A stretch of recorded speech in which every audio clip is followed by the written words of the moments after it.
Yep, we're starting with gaming this week. How weird is that? I haven't gotten to play it yet because I don't have any money, and I would much rather get Metroid Dread, which just came out yesterday.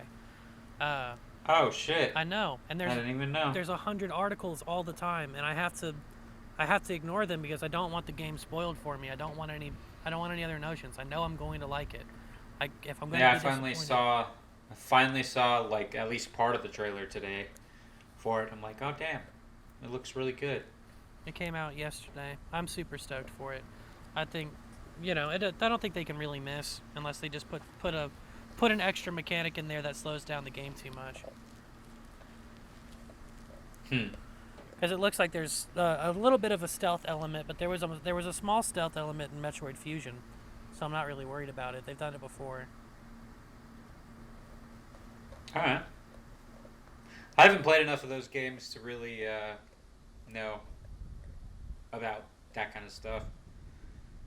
Um, was it Metroid Fusion that we played at on the Deadlands streams or whatever? Yeah, that was the Game Boy emulator that we played. We played Fusion with Eddie. Yeah, I liked that one a lot. It was good. It's got good music for their terrible sound Yeah. chip. Yep, that was good. I think that's really the only one that I've actually like played for any kind of real time. Thought we played Prime on stream. We started to at one point, um, and I super wasn't into it, but I don't think we played very long. That might have been why, and or the Wind Waker problem. If there's too many people handing off and then we're gone for a couple of weeks and we don't remember where to go, that's another game that's going to Yeah, be frustrating to pick up with big gaps of time. yeah, that makes sense. It was probably that. I usually sit down and beat it in 16 hours or something straight. Gotcha. But I haven't gamed like that in a while. I haven't even been doing Genshin, and they've been putting out exciting updates. There's the new territory, Inuzama or whatever. The lightning region is supposed to be out or coming out soon. I haven't figured out how to get to it. It doesn't look like it's on the map. But they have the island. They have a new island region out that I haven't explored yet. Oh, that's cool. Yeah, and They need to put it on Switch already. I thought that was announced that they were. Well, maybe they were planning.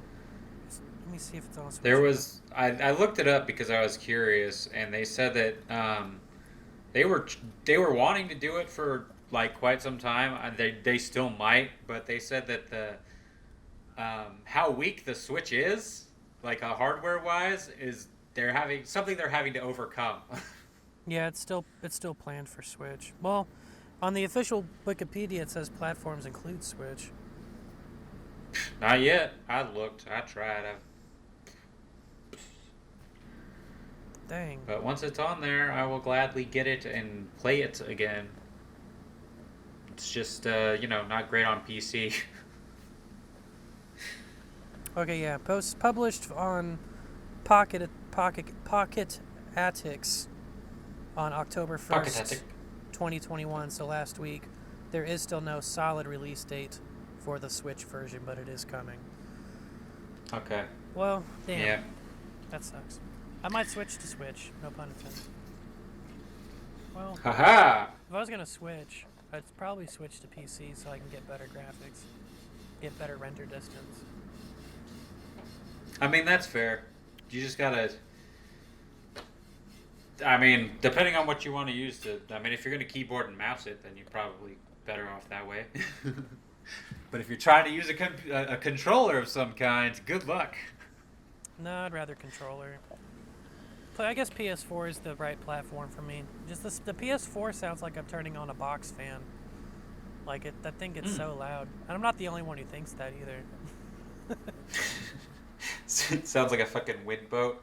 Yeah, I'll send you once I catch this rock and roller. I'll send you a funny TikTok. Well, you can't watch it. You don't have TikTok. Oh yeah. It's Damn. it's this it's some dude. I'm just getting Kool-Aid at 3 a.m. and he's got a little plastic like you got it from a restaurant cup and he drops it and it bounces through his entire house, turning shit on, including the PlayStation. And then the last thing that he does is the cup accidentally turns on the PlayStation, and he's in the kitchen, and the PlayStation's in the living room, and that fan starts ramping up, and then it turns into like a jet engine, and he's leaning forward in his kitchen trying to walk. Brilliant. Yeah. I love it. There's some pretty good little skits on TikTok. I wish they'd give me more skits. Right? Give us the good stuff. I get a good deal of skits. The algorithm has learned that I'm more interested in skits than music, so my following page has more music, but then my For You page has more skits and stuff. Which encourages me to not subscribe. No, because I want them both to change a little bit. I need to clean out my subs. It's not like YouTube where I'm choosing to go someplace or seeing a video and then selecting it based on my mood. I have to watch what they give me, so that really encourages me to clean out my subs. Yeah. That makes sense.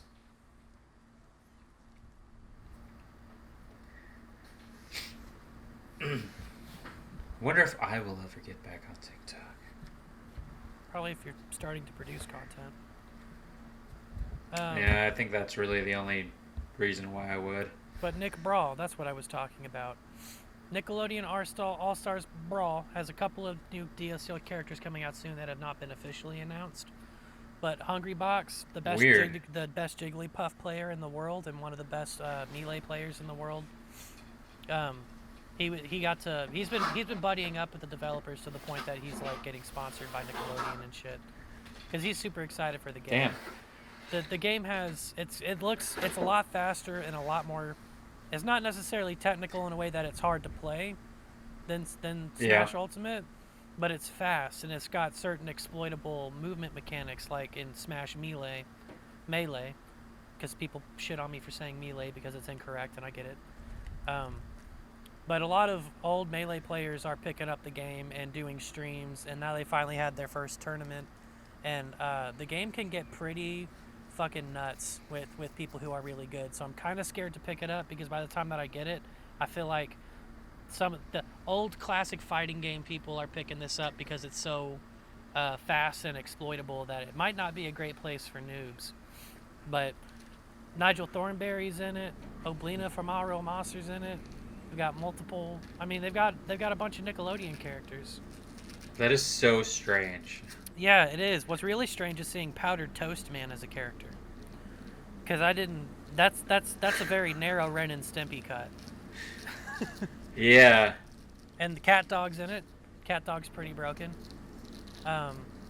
Garfield is. I just think it's crazy that there's an actual like Smash Bros type game like this that just. It seems like something that would be on, like, Nickelodeon.com, like a fucking Flash game. It does. But it's, like, actually good, apparently.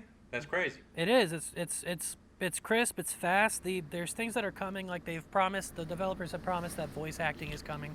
Because that's one thing that people are complaining about is, one, a lot of people don't think that the graphics are very good. But it looks like a 3D eyes Nickelodeon cartoon, so I don't know what you want, bitch. Like, come on. Yeah. All of these are 2D characters being brought to 3D. The characters that I think are the most interesting is Reptar. It has a pretty nuts kit. He's got a down smash. He's the biggest. He's like the only true heavy in the game, except for I guess Patrick. And he's still kind of quick, and he's got a down smash or down special attack that does lava on both sides. And none of the moves have scaling, so it's 30 minutes and it covers rolls, or it's 30 damage and it covers rolls, and you can charge it. Okay. Danny Phantom has a lot of absurd air mobility. I was watching a professional Smash player who usually plays Sheik take him up, and it just looked like he never had to touch the ground, and when he was touching the ground, he was too fast. And that's in a pro's hand. In the demo, he didn't look that broken. I was like, I want to play Danny Phantom. But he doesn't look that. He looks cool, like he's got options. But I'd like to see what I could do with him. And now I don't care what I can do with him. I've seen what Armada can do with him, and he's broken. He needs to. You can't touch the guy. I think the only counter for Danny Phantom, like seriously and authentically an easy counter, is Invader Zim, because he can put Gur on the field and let Gur walk up to you and explode. So he can use that for camping because he can plant a gur and walk away. And he can also throw a garden gnome, which after a fixed distance will stop where it is if it's in the air or not and do electric damage. So his 2 projectiles are actually really good, even though Zim is slow and light, which are bad things to be. So yeah, it feels like an oxymoron kind of. Yeah, you would, but he's got good kill setups. He's got a crazy projectile, but they're not the type of projectile that I would usually like to play. Because like when I play Smash Brothers, I like to play the Link characters for their projectiles because I can use them to approach and I can start a combo with them. As the opposite of Piranha Plant, which I don't know why I like the character so much. I win a lot. The Patui doesn't really start anything. It's just a big beefy hit of damage, and it's slow as shit. And you should get out of the way if I don't get you in a frame trap, which is hard to set up. Piranha Plant just has terrible options. Which would be my complaint about Sora's projectiles, is that you can't use them to get in there. They're straight up like you would have to use them for hard punishes. They're not going to be combo starters, or really even combo finishers.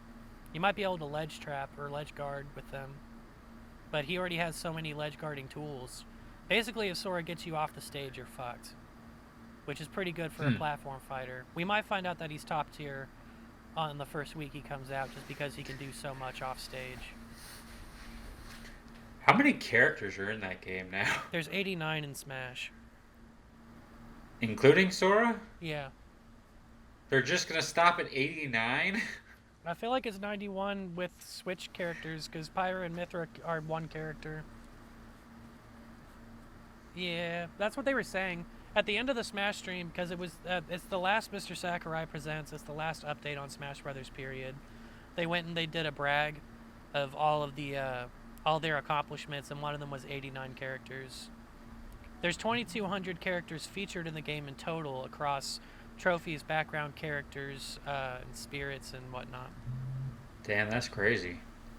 Yeah, it's pretty, and over almost 1,500 songs. Damn. You could listen to Smash music all day. And I have a couple of times. Oh. It's a good way to do shit, I guess. If you need a long-ass playlist, you just turn on the Switch. I was going to read the entire list of Nick Brawl characters, but this list looks incomplete.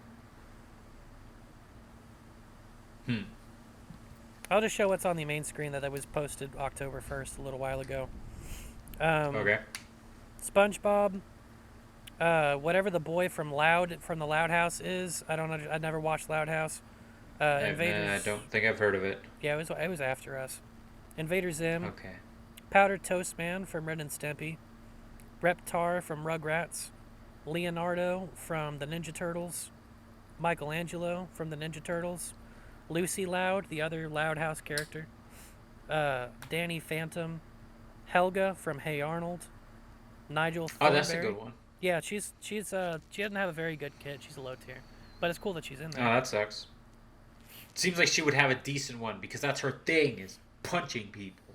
She punches people. I think her main special move is pulling out her obsessive diary, and that does some kind of damage. I don't know. Hers sucked. I don't think they spent a lot of time on her.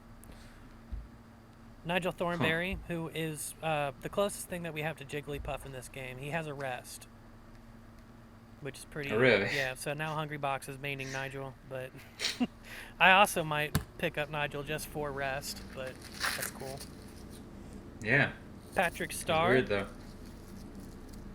From SpongeBob. All right. Sandy from SpongeBob. What does she do? She does karate. Okay. And she has a rocket, and she does some other shenanigan things. She's also been the first person in the game to find an infinite combo, which I think they're gonna patch out. There was a glitch found. I don't know if it's a glitch or if it was their mechanic. Do you know what a tech is in a fighting game? Nope. So teching is if you're going to hit the ground in real life, you can either land flat on your back, or you can try to roll and get back to your feet real quick. You can do Okay. that in a fighting game if you hold the shield button just before you hit the ground. Your character won't stay on the ground for as long. They'll get right back up. Oh. But what they found in this game is that if you miss a tech, you can no longer tech until you do a grab or take heavy damage. And Sandy's karate chop will actually put you on the ground. So if you get karate chopped by Sandy and you miss the first tech, she can just do that to you. Until she's done wanting to do it. Okay, so it's like an old school fighting game where you can just crouch down and go over and over again. We haven't seen a jab lock in a fighting game, in like a good fighting game, in a little while. There's a jab lock in Assassin's Creed, but that's because the game's poorly made. Yeah. That's just what those are. After Sandy, we've got Oblina from All Real Monsters. And she's really fast. I don't understand her kit entirely. I'll have to watch her reveal video again. But yeah, if some people are already maining Oblina, they picked her up. There's April O'Neil from the Ninja Turtles. What does she do? She's the only character that has like an ongoing mechanic. There's the ratings meter, and all of her attacks that include cameras will boost her ratings meter. And then when it's maxed out, she gets extra knockback on her smash attacks. Weird. But she's a fast-ish combo character with some pretty disjointed hits, like just pulling out a boom pole and then that spikes people. Well, that's awesome. She's got an aerial attack where she takes a picture in 3 directions and the flash lingers, and then that's a knockback that lingers. So a lot of people are doing exactly what I thought they would do. They run off stage, snap the pictures, and then snap back to ledge, and then they have a quick ledge guard people either have to respect or take damage from, and then they can finish off a ledge guard like that. It's pretty broken. But yeah, that might be Mars's new main, since she's the closest to Zero Suit Samus. And then Cat Dog is in the game. They have a swapping move set depending on if Cat is facing them or if Dog is facing them. It'll change their special attacks. And you have to swap that during the fight. I think you have to get a certain type of hit to swap between Cat and Dog. And they're really long. That's actually like really interesting. Like some of these mechanics actually sound really interesting. Yeah, they've got some cool stuff. Ren and so Stimpy. Weird. Ren and Stimpy work like Banjo-Kazooie. Which one's shit? Ren is the little dog. Yeah, they're right. Stimpy's a cat. He's a big red cat. Yeah, so Ren rides Stimpy. And they have combos based off of they do stuff. I think you could throw Ren at the opponent. And then who's missing? Hell yeah! All of the Avatar characters are missing from this chart, but they've added Aang. Okay, that's pretty cool. And he's a lot like playing Sheik. He's got some interesting he's got some stuff. I don't remember all his mechanics. And then they have Korra not from the original Avatar, but from the Legend of Korra, which I don't know if you watched or not. I have not actually watched. I mean, I've seen a couple episodes of Avatar, but I've not been able to sit down and watch the whole thing. I plan to, though. It's on my Netflix list whenever I have Netflix again. I have not watched The Legend of Korra, so I was a little perplexed by her moveset. So after Aang dies, Korra, I guess the next reincarnation of Korra is the next Avatar. And her big Achilles heel is that she has a hard time learning earth bending.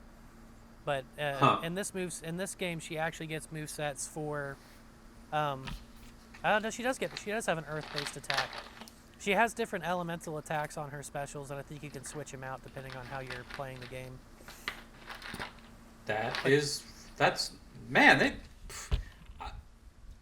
I'm blown away by how much actually went into this fucking game.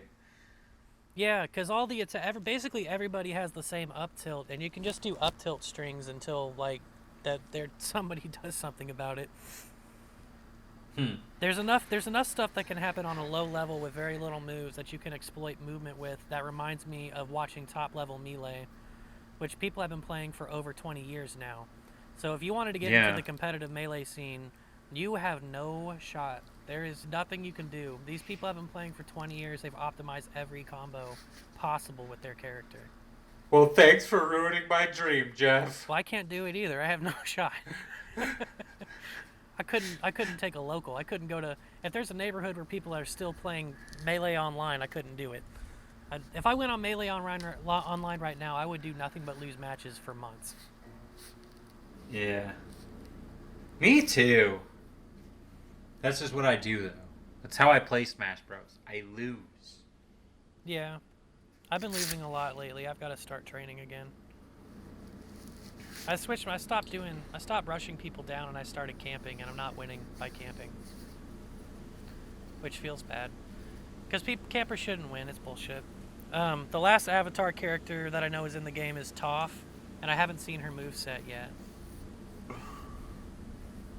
Who is that? Is that the fire lady, or? It was the blind earthbender. Oh, yes, okay. I've got to catch this Pokemon real quick. I think right now there's 20 characters in the game, so that might be all of them. But we're expecting Garfield soon, and then one other character. Is Garfield a Nickelodeon character? They did a Nickelodeon series, and also there has been a run of like there's never been a Dragon Ball Z for Nickelodeon, but Nickelodeon has licensed Dragon Ball Z before. Yeah. So a fan was HBox was reading comments to the developers, and one of the questions was, is there a possibility for third-party characters such as Goku? And the developers just looked at HBox and zipped across their lips, and they were there for a little bit before they moved on. So now people are starting the hype train Goku and Nick Brawl. That would be crazy. I think it'd feel really out of place, though, just because, most people watch DBZ on Toonami, which was Cartoon Network. Yeah, that's where I think of it from. Yeah. It would feel incredibly weird if Goku was just randomly in a Nickelodeon game, even though apparently they were on Nickelodeon at some point. I don't know. It's weird.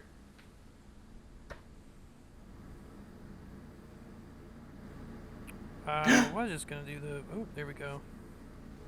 Let's actually go to the Wikipedia. I mentioned Oblina, Aang, Cat Dog, Danny Phantom, Helga Pataki, Zim, Korra, Lincoln and Lucy Loud, Ren and Stimpy, Powder Toast Man, Reptar, SpongeBob, Patrick, Sandy Cheeks, Leonardo, Michelangelo, April O'Neil, and Nigel Thornberry. There we go. As of the most current update to Wikipedia, and it is available on all platforms, including PC and Switch. Huh. But right now it does not have cross-play. So, if you wanted to play with your friends, you'd have to buy it on the same system they were playing it on. But cross-play is allegedly coming, according to the developers. Okay. Which I'm stoked about, because if it's cross-play, I'm getting it on PC. The only thing that would stop me from getting it on PC would be if a lot of people are having issues mapping GameCube controllers, which they're not. I've already seen people do it. And also, I like to play games while stuff is rendering, and I couldn't do that on the PC. It's great to just hop over to the next setting on the TV and play Smash for a while. Or play Genshin. Yeah. Yeah, that makes sense. I could never do it. But it's also I could never. It's also October, so I got to start training for my Castlevania runs. Castlevania run? Oh, for Halloween? Yeah. Gotcha. I know you can't sit up and touch your TV while you're exporting anymore. You'll be exporting on your laptop and playing on your notebook. Yep. Did you get your laptop yet? Oh no, it's gonna be a little bit. Yeah, it's gonna be a little bit before I can do that. I went to CDR to sell DVDs, and I was looking at the laptops they had there. They had some really good fucking laptops in there for pretty cheap, comparatively. Like some good NVIDIA card shits and like a terabyte of like storage and whatnot for $1,000. Like, pretty fucking good. Yeah, I think some of the It's like the 2060, I believe, is the card that's in it. 2060 mobile, which would still be good. It's one generation behind, but I don't think that the chip shortage thing has been as bad for the laptop. Mostly because Nvidia it was anticipating a spike in sales, but you can't. It's unlike the regular graphics card market. Scalpers will straight up just buy the graphics card and hoard them, but to get the graphics card out of a laptop, they'd have to buy the whole laptop mostly, I think. Yeah. Well, that's probably not true, because, well, yeah, who's doing DIY laptops? Yeah, that's... Not nearly at the I don't scale. know anybody. But, yeah, so there's some stuff out there. I probably, within the next, I don't know, couple months, have a new laptop and all that. Are you going to sell your tower? No. Alright. I'm gonna put it in storage. We'll just put it in storage and use it eventually. Yeah, what you could do in the future is just use your laptop for rendering. If your current laptop will let you edit smoothly enough, you can just use that for rendering. You can just like run an Ethernet cable to your computer tower, and then put a folder on there, and then tell Media Encoder, Adobe Media Encoder, that once a file hits this folder, start rendering, and then you can just use that to you can just export your document to that file, and then it will render on the other computer.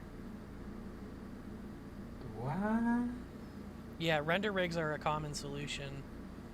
That like what I was watching a video from Tech Level 1 Techs break it down. Wendell was going to work with the Linus Tech Tip guys, one of the biggest tech channels, and they were having issues rendering big enough After Effects projects and heavy graphics Adobe projects, and they have great graphics cards and great rigs.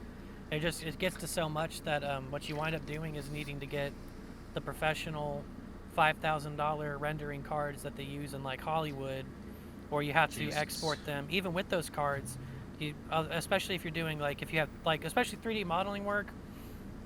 Like if I were to start exporting shorts out of Maya or something, it can only render as much memory as you have on your actual graphics card. So you if you have an 8 gigabyte graphics card, you can only render 8 gigabytes at a time.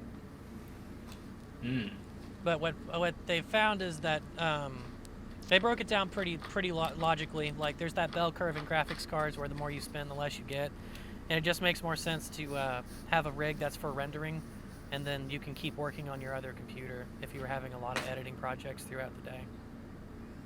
Yeah, that makes sense. That's really interesting, though. Yeah, they smart people. I wasn't gonna think of that.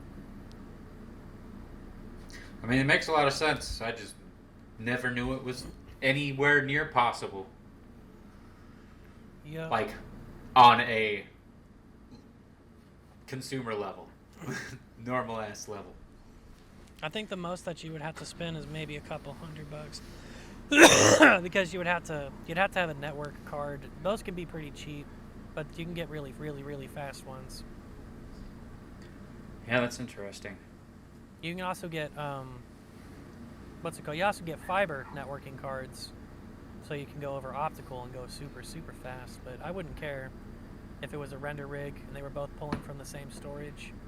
I have ideas for how I want to build a render rig in the future, but that's deep in the future.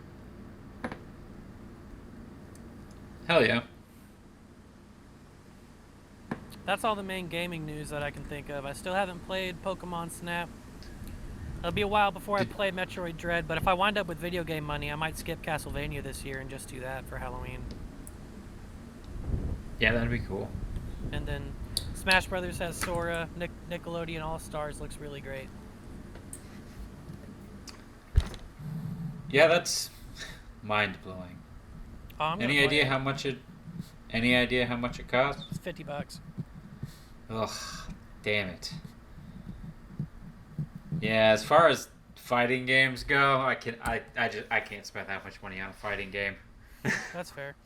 I probably will eventually. I'm excited because the developers are getting have been really involved with the community leading up to the game and before, and they basically took a wish list that Smash Brothers wasn't going to fulfill. So they're That's fucking genius. yeah, they're like, what's all the complaints about Smash Brothers? Okay, we're going to do that. So there's all those techniques that I mentioned from Melee that you can do in the game so that professional players can like essentially break it. And then for the online mode, there's for fun and for glory, which I don't think are the actual titles of it. But there's the ranked online mode. If you want to play like Smash Brothers, you play GSP. And then there's casual, where you're not fighting against ranked people or people who care about their rank right now. So there's more likely to be casual players on there, so it's not going to be as stressful. And it won't fuck up your rank if you go play there. Hell yeah. There's also the groups, so you can set up a room, have your friends come play with you online and whatnot, which is in Smash too. But they also have rollback netcode, which is the opposite of what most fighting games have, because most fighting games didn't want you to play online. So the current system is the system that we have for Smash Brothers, like requires both systems to lag to put you into the same place, and then rollback netcode has some kind of crazy smart buffer system and reply system that I don't understand. It's networking stuff, but it's super fast and it feels almost like you're right there. It's the best possible version of online versus netcode available, and they decided to use it. So if your internet's not bad, it can be as fast as just playing in the room with each other. Damn.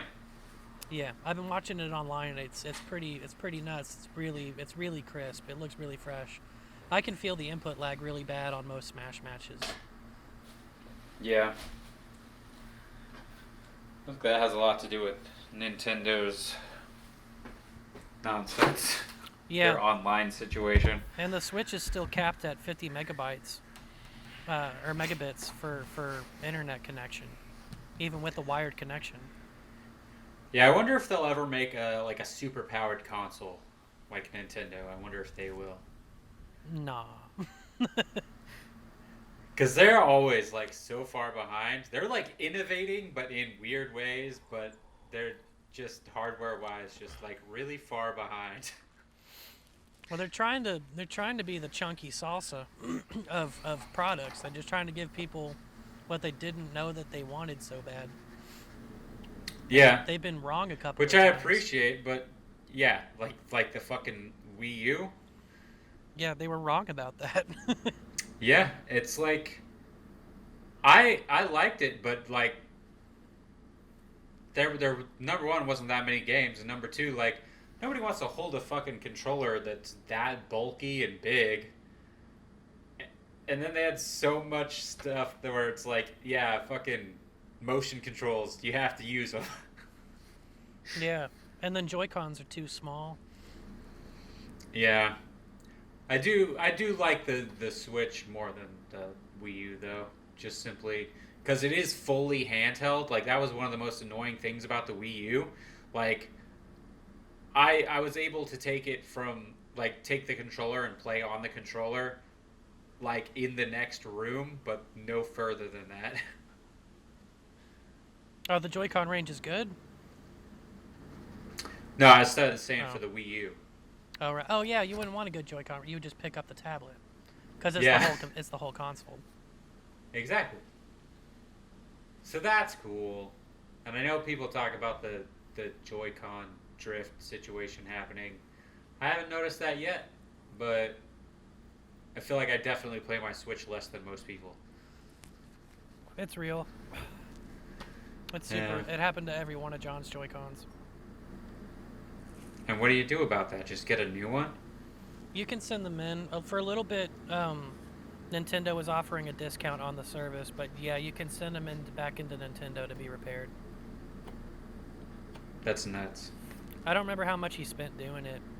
I told him, I was like, just like, I don't know, how often did... Well, he wound up needing to do it because some people visit that play Mario Kart with Audrey. And they need enough controllers, but I was just like, I was just like, you don't really play the Switch that much, and then like I just use the GameCube controllers. You've got like 6 other controllers, and I don't know, maybe just fuck Joy-Cons. He was like, I don't want broken Joy-Cons, and I was like, all right. Yeah, I like the idea of the Joy Cons, but if they're gonna fucking fall apart, that sucks. I like the having each bit in like separate hand situation. It's comfortable. Took slight getting used to, but it was pretty simple. I hated it when they did that with the Wii. I was because I was trying to play Smash Brothers on it, and of course they let you plug in the GameCube controller, but yeah, the Joy, I don't like the setup. Keegan loved it. Keegan and David were playing Smash Brothers with the Wiimotes and nunchuck, and Yeah. that's still Keegan's favorite way to play it. And you can't use the nunchuck on the Switch. Mm. The people who Well, have figured out how to adapt it can't get all the buttons to work. damn. See, Nintendo just does fucking weird shit sometimes. That should be a thing. That should be available on the Switch. Come on. Not that I would give a shit, but like, it just makes sense that it would. The other thing that's coming to the Switch that's cool, which I forgot, if you have the Switch Online, which I think they're going to add a new tier for this, but we are getting virtual Nintendo 64 and Sega. Yeah, I saw that. I saw that. And they will be offering a Switch Bluetooth controller for each. Oh. Like, that's pretty cool. I don't know why it took them this long to do that. To do a virtual console for the Switch. Well, they have well, it's part of their. I think you might have always been able to buy virtual console games, but this will be like it's just part of their Nintendo Online, just like their free NES and Super Nintendo games. Yeah. Yeah. Seems cool. But it will have Banjo-Kazooie and GoldenEye and Star Fox and things I'm excited about, and Zelda. Yeah. And then there will be some I don't remember the lineup that they pushed out, but I'll have to see how much the upgrade is, because I don't think I'll get those two with my $20 a year. Yeah. That's true. It is only. I always think of like whenever. I always think of Switch Online as $20, but it's $20 a year, not a month. That's not bad at all. A year. Yeah, it really isn't. I was really hoping that they were going to, because there were leaks that new stuff was coming for the virtual system, and there was rumors that it was Game Boy, and I was really excited about that. Oh, dude, that would be so cool. Yeah, because I could play the original Link's Awakening, and there would be Pokemon games, and Yeah. there'd be some cool shit on there. Like, that's kind of the big thing for, like, when I was trying to get all the Pokemon games, because I wanted, like, Nuzlocke them all in order, you know? That was the big fucking thing, is, like, you can't get all the Pokemon games on, like, one way or another. Like, I got the 3DS here, and, you know, they had the virtual console, so they have, like, Gen 1 and Gen 2, Gen 3, and then, like, Gen 4, 5, and Gen 4 and 5 you can't get, like, except the original shit. Like, you gotta go get the fucking console or do a fucking ROM or whatever. But you can't get it, like, on the virtual console. It's dumb. So if they could just do all these games on the fucking Switch, which I don't know why they wouldn't be able to, put a fucking Game Boy emulator situation on the Switch, that feels like it would be very easy for them to do. Yeah, it should, because I think they've been caught before multiple times using the ROMs and emulators that are already on the internet. Like the ones that they've made copyright claims against people for. Yeah. They're just using their emulators. And I mean, not their that's kind of emulators. shitty, but it makes sense. Yeah, they're ROMs, not really their emulators. I think they have their own sort of emulator system for the virtual console. Yeah. But it should be really easy. They should be able to put all the games from the past up on this shit. And I don't know why they haven't. There's the Nintendo Wii you can buy. I don't know if you can buy Game Boy, I think you can buy Game Boy. You can buy a lot of shit on Nintendo Wii Virtual Console. Was pretty lit. Yeah, the Wii U one as well. Yeah, I had a bunch of stuff on my Wii. I had. They didn't have any of the Pokemon games on the Wii U Virtual Sucks. Console though. Yeah. I didn't have Pokemon Snap. Or, sorry, No, Stadium? I don't think they did. No, they did not. Damn. It's so weird. I didn't even think about that, but yeah, they don't have that either. And I was like, why wouldn't they have these? They're like huge games.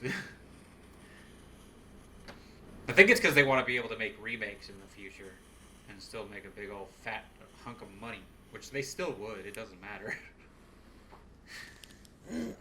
Yeah, I was gonna get the Link's Awakening remake, whether I had access to Link's Awakening or not. Yeah. 'Cause it looks so cool. Yeah.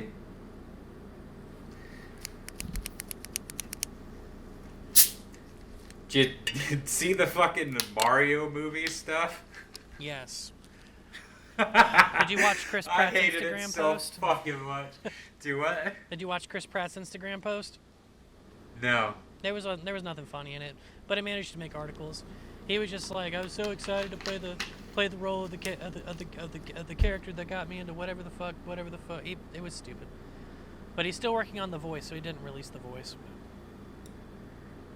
Man, that's so fucking stupid that the casting for this is stupid.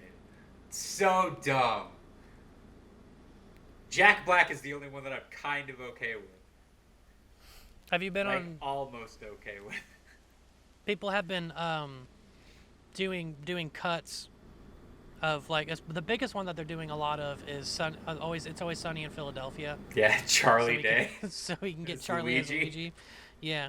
And it's gotten deeper because more people are getting those models on virtual chat or whatever the hell that thing is. Yeah. And there've been some Jack Black Bowsers coming out, and the internet's been doing good work. That's funny. I hate that they're. Ugh. Why would they think this is a good idea? Well, I think Like, why would they think that? Like, little kids who would watch this movie aren't gonna give a shit that Chris Pratt and fucking Jack Black and them are playing these characters, and people who are fans of Mario are not going to be interested when this is what it is. Like, that's so. I can't even imagine what Chris Pratt Mario would be. they're doing it for their Japanese audience because this is not the first time that an Asian company with a big IP has come over to America, and like it wasn't really the American studio to cast Scarlett Johansson as Ghost in the Shell. That's something that the other studios wanted because that's how we foreign pre-sale movies. Is those Yeah. people are really love our actors, and they get excited to see the big American Hollywood actors in shit. So that might not have been 100% there to say. I think if you were to hand that, well, no, because studios make money off of those people's names too. I would have just Yeah. let the Mario actor keep doing the Mario actor. It's an animated movie. Exactly. And he's in the fucking movie. Yeah, as dumb cameos. It's like, why? And Keegan-Michael Key is Toad? Fucking what? That could be pretty cool. I already can picture what they're gonna do with that character. It's not gonna be the Toad that we know and love. Who's really annoying and kind of weird. Yeah, Maybe not human annoying. if they were gonna take an animated, like a voice actor, well, Keegan-Michael Key's not really a voice actor. I would have liked it to be H. John Benjamin if they're just gonna fuck it up. See, that would be great. Like, bring in actual voice actors to do it. Like, I don't... Like, whenever they varied, like, the first time that they did this, where they were like, hey, guys, we got actual actors to do voice acting, it's like, whoa, that's pretty cool. But after that, it's like, all right, they're just not as good at it. All we're getting out of this is, oh, I recognize that voice. Who is that? Oh, it's Chris Pratt. Okay. Like, you're not getting more entertainment out of it because of that. What? He's working on the voice. Was his big thing, which I guess he's going to attempt to do a Mario-esque voice. And I'm just like, oh, he's just gonna be, this is just gonna be racist as fuck. Yeah, we've had a Mario voice for every Mario, and we know what Mario's voice is. Yeah. We would have been stoked to just to have, because I'm kind of worried that his cameo is going to be playing video game Mario, and they're going to do another there's two different worlds storyline. Oh. And see, I'm kind of like of the mind where it's like, yeah, what would they do? Because Mario doesn't speak so much. Like he does the wahoo and like shit like that, more like automatopoeia or noises or whatever the fuck. But I don't know what I would prefer because to have Mario just like actually sit there and communicate like that, it feels weird. Because in the more story esque, like fucking Paper Mario and stuff like that, he doesn't even talk that much. Like, because it's you. He's kind of the silent protagonist situation. It feels weird. Like almost like I would rather. I don't know. I don't know. He gets It just dialogue seems boxes weird. sometimes. Yeah. There's stuff to go Yeah, from that's if you're true. a writer.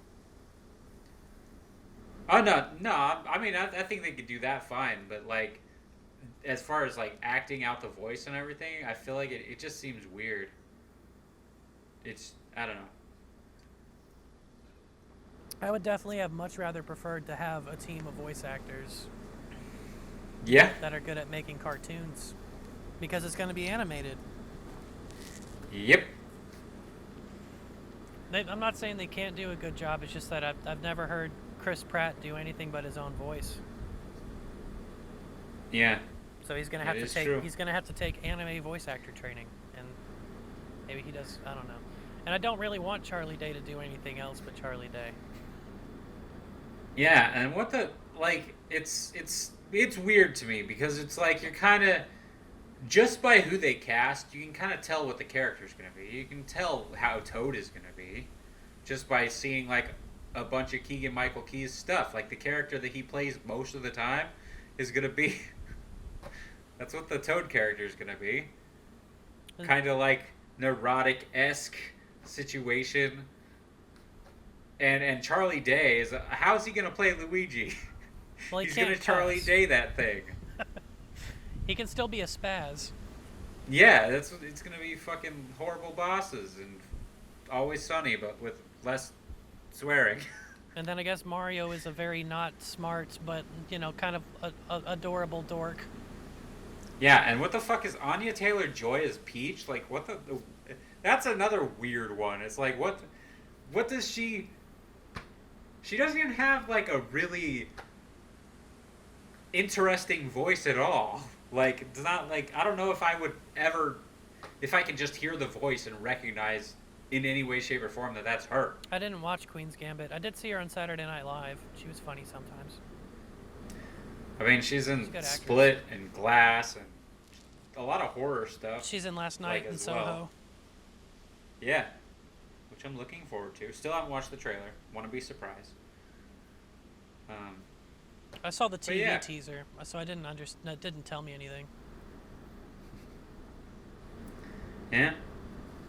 The little Well, there you go. 15-second It'll be commercial cool. teaser. I got to see the cinematography. That was it. Yeah, I've seen a couple like posts on Instagram because I follow Edgar Wright on Instagram. But yeah, other than that, I don't even really know what it's about. So I think that's a good thing because I want to see it no matter what. I read the plot on Wikipedia because it's already out. Or I was googling showtimes, or release date, and it told me the plot. Ah, yeah, it's the end of this month, right? Yeah, it's October 29th. Okay, yeah, cool. I'm gonna go see it unless the theater is closed down for some reason. Because of anti-vaxxers. For some reason. Yeah. Filthy Yeah. anti-vaxxers. Dirty, filthy anti-vaxxers. But, yeah. So I'm not super looking forward to the Mario movie. I'm gonna watch it. I don't have any high expectations. I want to do a commentary on it the first time that I watch it, because I want, which maybe you could be around for that and we could do a video, because I just want to. I want to react to it perfectly cold. Well, it is not coming to a streamer. It's not from any of those studios. Yeah, That's it's what Illumination. I was looking for. Yeah, I was looking to see if maybe it could come out on HBO Max. Because I've been enjoying that. I've been enjoying movies coming to streamers. Yeah. Me too, kinda, for some of them. I've still just gone to theaters because I wanted to go to the theaters. Well, Black Widow's finally on Disney Plus for free. Yeah, I saw that. I saw Black Widow. Oh. All right. Well, before we jump into that, there's one more gaming thing I want to mention. I was about to say, we're not done with gaming, sir. Yeah. I found out fucking Deltarune is on Switch now. And Chapter 2 is out. Fucking Toby Fox is just... Hey, that game you've been waiting for almost 3 years? Here's the second part of it. Nice. Just sneaks it out on Switch. Ugh. Which means there'll be more music. I need to go... I downloaded it because I bought Undertale for sale forever ago. Oh. I still haven't played it. You should. I think you would get a kick out of it. Me too. Number 1, good story. Number 2, actually pretty fucking hard game. Could not beat it. I couldn't even get, like... I spent like 3 hours on a stream stuck on one fucking boss that I never beat. So, maybe you can do better. My motivation's so low, I don't see myself playing challenging games. Maybe that's because of my Smash diet. I really just play Smash for like 20 minutes at a time and then stop playing games. I don't really play games much. Are we getting old? No, it's my general, like, the entire... It's part of my brain changing and wanting to get back into productivity but not wanting to. I can't sit down and make myself waste 6 hours playing video games. Probably because I can't smoke inside. And I would like to chain smoke and drink while I do that stuff. And, just do the worst possible thing for me. I definitely get the thought process of not wanting to stop productivity. That's why, back in like 2014, whenever we started Idea, my whole thing was, if I want to play video games, I'm going to do it for content. Because then it doesn't feel like a waste of time. It feels like this is productive. And the stuff that I really liked, I tried to turn into content because of that. Because then it's like, I'm not wasting time, I'm making something. Yeah, we all felt that way about that stuff, and then I started talking people out of that. Because John took a step further. If he's going to do something, it has to make him money. And yeah, which is just not plausible. Yeah, I was kind of on that train a little bit too with the content, is that like you could do anything and make it content. And you should be making content, and I don't know, maybe if we were better at it, because none of us wanted to do any marketing. Then marketing is fucking hard, bro. It's the thing that I'm the worst at. I feel like it's hard too. Because it's like, what do you do? You just kind of gotta. It's like fishing. You just gotta fucking hope that the fish want this bait. Or you can get the stuff that is, very, very good that is going to work, but it's soul crushing and it sucks, and you don't want to just make fucking shitty reaction videos and tech reviews. Ugh. Because, there's shit out there where you're like, yeah, if I just copy this thing, like, obviously I can do this exact thing and get views and shit, but why would you want to do that stuff? I don't know. Yeah, marketing sucks. I don't want to do it. I just want to get famous out of nowhere. Or for people to enjoy my anti-marketing. Yeah. Fuck marketing. It's too hard. My marketing Someone else is the market product. for me. Yeah, someone else mark it for me. I can't do it. But yeah, so Deltarune, I'm gonna probably, because I downloaded it on the Switch, and I'm just like, oh shit, because Chapter 1 came out in 2019, Halloween 2019, and I fucking streamed it, and I played through it all, and it was like, excellent. When does the second chapter come out? Who knows? Toby Fox doesn't know. He said so on Twitter. So now we just wait forever, and then just in the fucking Nintendo Direct, it was like, oh yeah, Deltarune is Chapter 1 and 2 is on Switch now for free. Go get it. And I was like, so I got it. 1 and 2 are free on Switch? Yeah, Deltarune. Oh. Chapter 1 and 2, free on Switch. Damn. Yeah, it is just there. I'm like, what the fuck? I like free stuff. Yeah. And I know that Toby Fox guy is not just a great video game maker, a good composer. Oh yeah. And then the music in Deltarune Chapter 1 was fucking excellent as well. And I still listen to the Undertale shit. Like, remixes and covers and the originals and all that stuff. It's just excellent. But yeah, so I'm definitely going to play that probably this week sometime. I feel like, should I play Undertale first? Does it matter? It's hard to know. I think there's a lot of stuff that you'll appreciate more if you play Undertale. You probably would want to play Undertale first. Okay, we'll play Undertale first. Yeah, and I think you'll dig it. Like even gameplay wise, it's a really interesting thing, and I think you would dig it. So. Yeah, it looked a lot like Earthbound, which I guess I can play on Nintendo Online. I think that might be one of the NES games or Super Nintendo games that they have. Ah, that's cool. Which I can finally. I have wanted to play those games forever. Lincoln Loud has Ness's yo-yo in Nick Brawl. He can hold. Who did what? Do you remember Ness and his stupid yo-yo? Yeah. Yeah, Lincoln Loud also has a string of yo-yo attacks that people have been optimizing and getting kind of fucking nuts with. It's weird. It's fast and he can linger it out places, so there've been some really annoying stuff coming out. Well, yeah, I'll have to. I'm actually really curious about that fucking Nickelodeon game. I think my only problem is one, yeah, I do want the voice acting, and then also they do have some good music in it, but I want it to just be filthy with classic soundtracks, and it's not yet. Because SpongeBob has some pretty dope music, and that should be everywhere. Yeah, it's got some really iconic music. I mean, most of the old Nicktoon stuff does. And there should be the trap remixes. I mean, I can think of Rugrats has some good shit. Yeah. The Cat Dog theme. Yeah. Rugrats' main theme would not be a very good fight song, but I would listen to it. It would be so funny.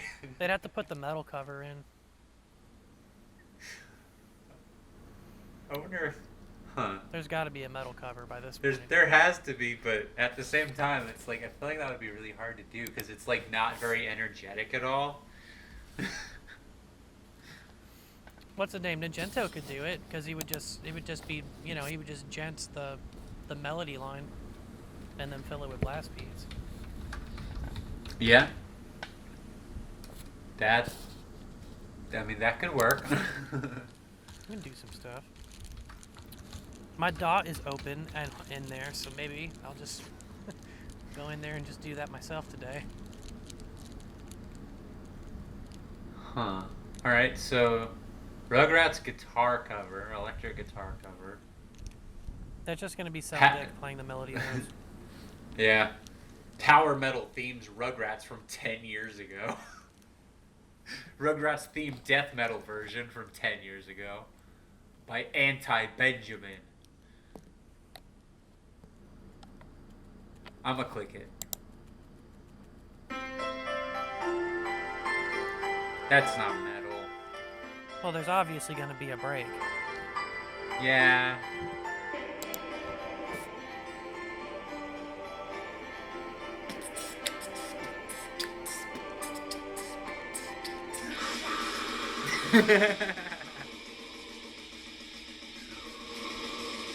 Yeah.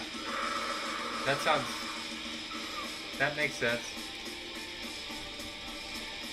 Okay, so there's the melody.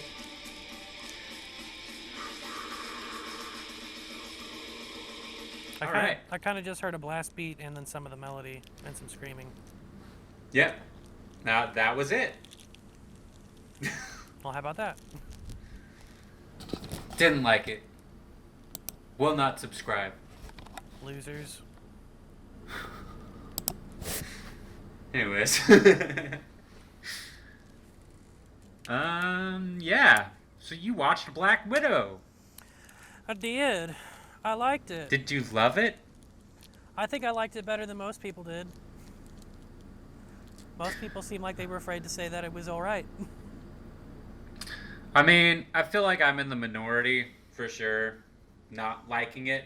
Like I've only really heard mostly good things from people enjoying it, which it's like awesome.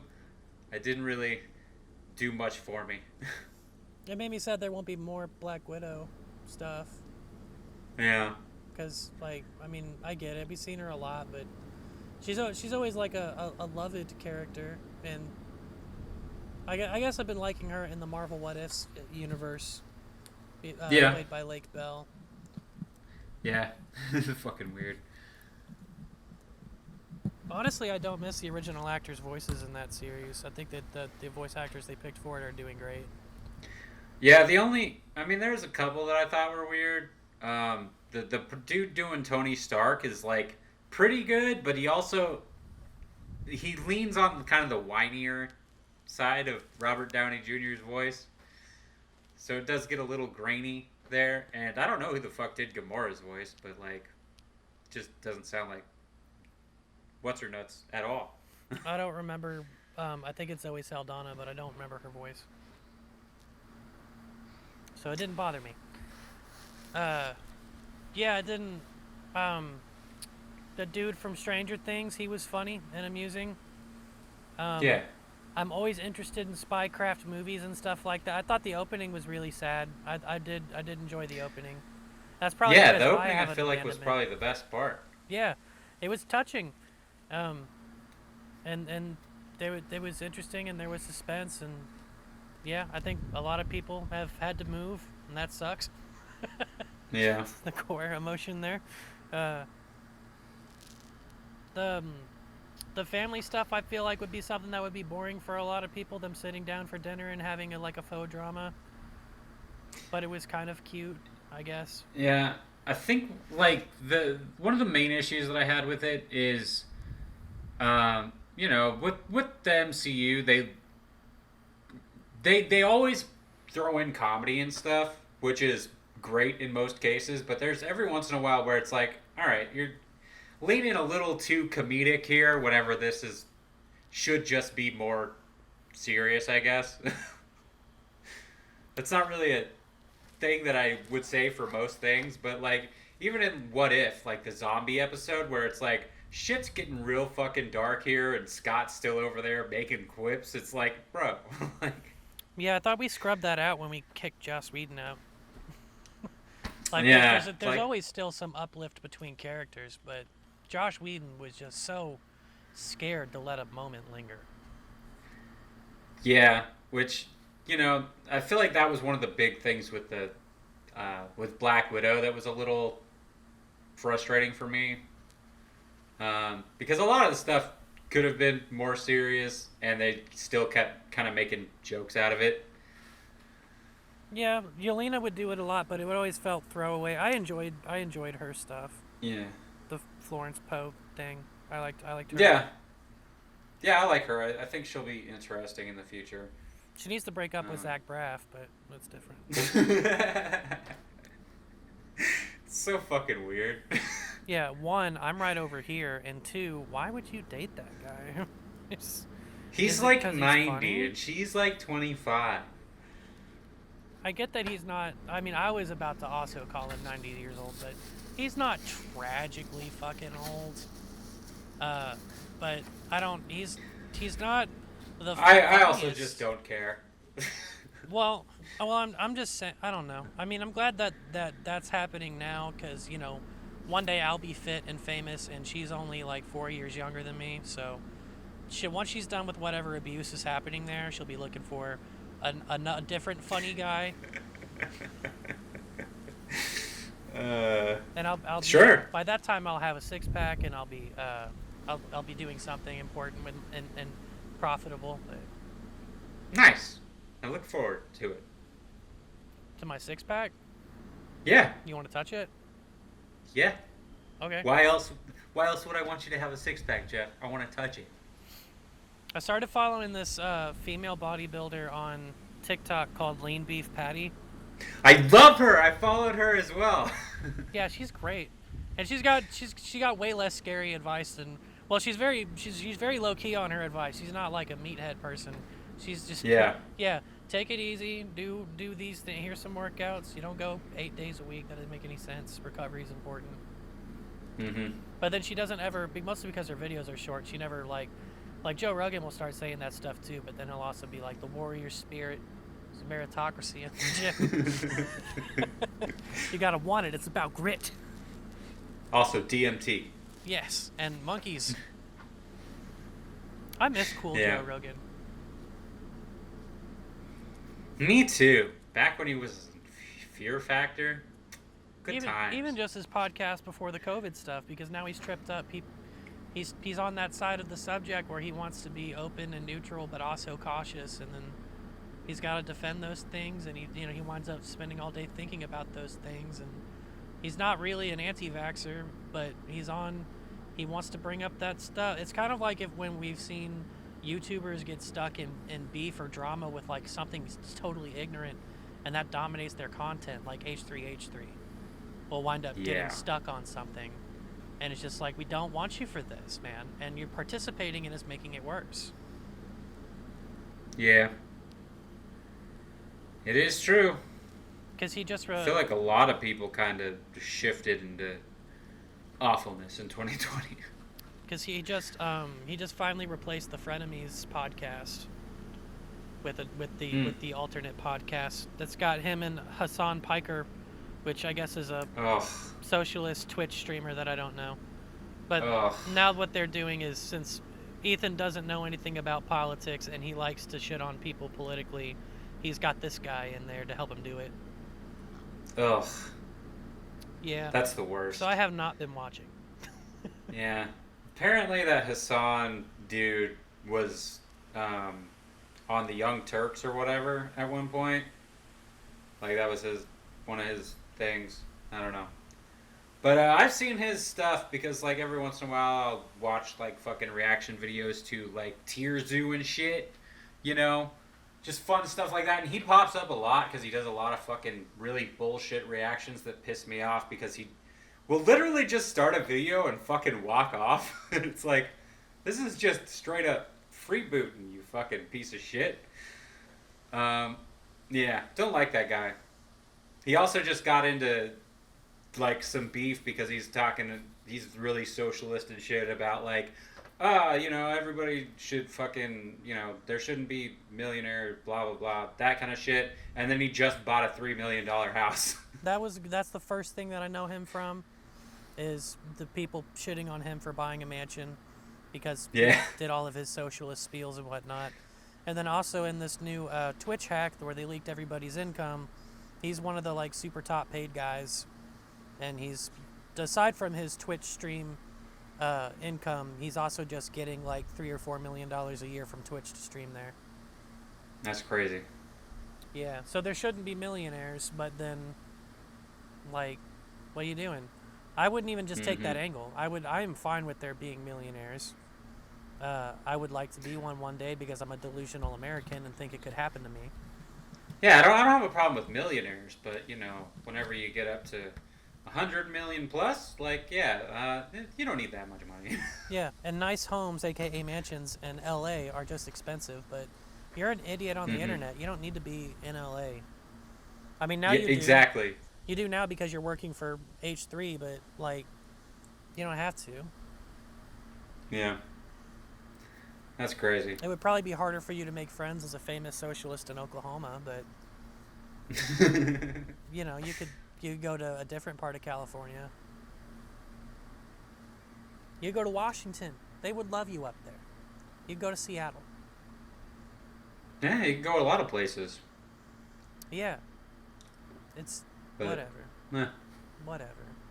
Good luck to that. I might tune in if they have a shorter stream and see if I like it, because if they're my issue is that Ethan is always really underinformed. Even if he's on the side I agree on, he's always making it look stupid. Yeah. And he likes to he just likes to freewheel and swing and try to be funny, but he's not like a comedian. He's just kind of like a humor-y person. Yeah, and whenever he does that kind of stuff, like whenever he starts talking about something or making jokes about something that he doesn't understand, and like the rest of the crew is just kind of like, it's always just so fucking awkward. Because he kind of like looks like, oh shit, did I do something bad? Like, Yeah, because it shouldn't be hard for you to like catch Trisha Paytas being stupid on something political and then actually answer all of her questions, but he's whiffed sometimes. And Dan yeah. can't really jump in too much because it makes it more confusing to have multiple people talking, and then someone who's not smart at all, just period, but trying to sort two different people's information. Yeah, it's stuff like that where it makes me just like feel like, maybe not everybody should have a voice. No, they really shouldn't. I'm 100% on board with that because I don't like. Yeah, I'm worried about stuff. There was something I was reading. I know Squid Game has been re-editing their stuff. I think they had a legitimate. What the issue. fuck is that? It's a Korean drama that's kind of like Hunger Games. Okay, I've just seen like fucking thumbnails and stuff popping up on YouTube, like people fucking reviewing and or reacting to fucking Squid Game. I'm like, what the fuck is Squid Game? Why is this suddenly everywhere and I've never even heard of it? Madness. Yeah, I've heard a brief synopsis of the plot on a podcast, but everyone's watching it. So. It's a Korean drama that got super popular, so I guess it's good. Alright. It's got an English dub, but I would probably do subtitles for that. Yeah, that would be... Yeah, that's... Huh. I've never thought about, like, trying to watch, like, a drama... Dubbed. Dubbed, yeah.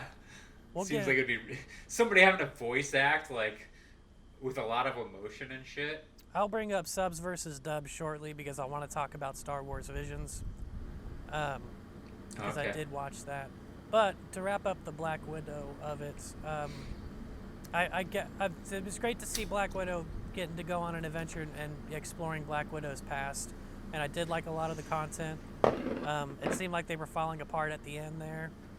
And yeah. It just kind of like there's nothing to look forward to after that.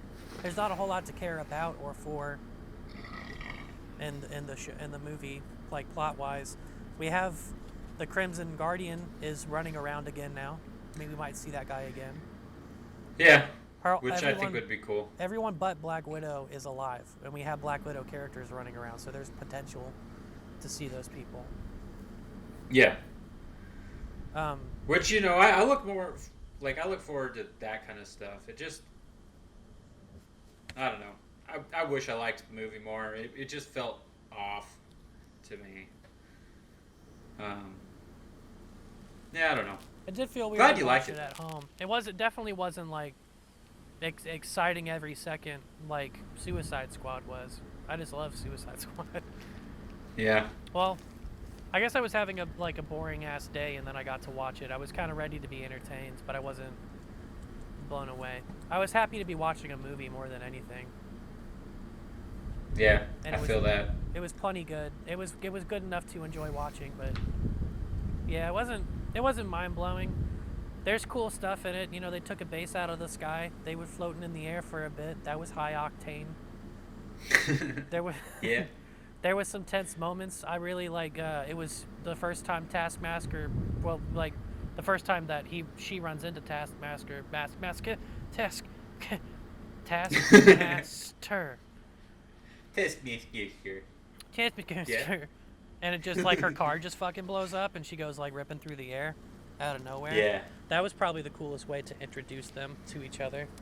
Yeah, I don't know. It always bugs me whenever they're like the first introduction to that kind of thing is like, whoa, that was so badass, and then it's just like fizzles out by the end. It's like, oh, like why can't every encounter with this character or characters like this be like that, where it's like, yo, that was fucking cool. Like John Wick, the John Wick movies do that incredibly well. John Wick 3 was every fucking encounter was like, holy shit, that was amazing. The movie did lack a real villain, because Taskmaster, yeah, I got it that time. I didn't believe myself, but I did. Taskmaster was not like it's kind of just like there's a juggernaut and you're playing cat and mouse with it, and you could do more with that, but they kind of didn't. Yeah. But it was also like we know the name Taskmaster. I always think of them as a Spider-Man villain. And they have gadgets, and they do stuff, and they set up impossible challenges and scenarios, and that's not Taskmaster. We didn't get any real... That's not Taskmaster. We didn't get Taskmaster at all. Exactly. And that kind of sucks. And then I don't really care about the little girl she blew up. I don't even know if that's been mentioned before. I forgot about that. Yeah, they to my knowledge, that was never mentioned, like... specifically, like she's always like, oh, I got stuff in my past or whatever, and this feels like that wasn't shit, really. I mean, you blew up one child. They were trying to feels make fucked up to say, but it's like you've been building this up for like 10 years about the terrible stuff you did in your past, and now it just feels like nothing. I would do anything and then you to not apologize, and it was like, is that supposed to like round off your arc or something? It feels really anticlimactic. I'm happy that we didn't get another Blood in My Ledger monologue, so that's good. I mean, we Yeah. technically did, but it was funny and it came from her dad, so. Yeah. I was really hoping that Yelena would have found her mom's grave, because did you watch the after credit scene? Yeah. Yeah, with Julia Louis-Dreyfus, which Yep. didn't tell me anything about who she was, so I didn't even learn anything about who she was really in the Falcon and Winter Soldier reveal either. So. Yeah, they're just pulling together the Dark Avengers. I'm cool It'll with that. happen in the future. Yeah, I wish it was the Thunderbolts more, though, because I would definitely want Red Hulk instead of Abomination. Ugh. Abomination again. Gross. You gotta have General Ross become Red Hulk and do the Thunderbolts, because it's way cooler. I have no stake in the Marvel Universe outside of the movies, so I'm fine with whatever they do. Alright, so General Ross from The Incredible Hulk and Captain America Civil War and a lot of these MCU films, William Hurt's character, he would become the Red Hulk, and it would be crazy. I'd like that. Yeah. Maybe they'll put them in the Dark Avengers. Yeah, but they're doing Abomination, so to have two Hulk analogs would be dumb. Okay. Nothing's I'd impossible. be glad if they did both, I guess, but I don't feel like they would, sadly. But yeah.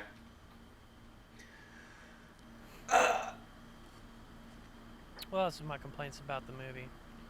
I don't know. I did. There were some stuff that just did make me feel like it was lacking. Because it did not. The world wasn't at stake. I don't feel like she was ever really that much at stake. Yeah. I guess I didn't feel. Which also comes with the fact that, like, we already know she dies in Infinity War or Endgame, so, like, you know. That's true, but she could have lost. Yelena could have died. We could have lost her dad or her mom or something. Which I'm not. Yeah. I'm not voting for them to die or anything, but the villain. No. I didn't care about the villain either. Once I realized that this wasn't like real Taskmaster, and then the guy who created the Red Room, I didn't really give a shit about.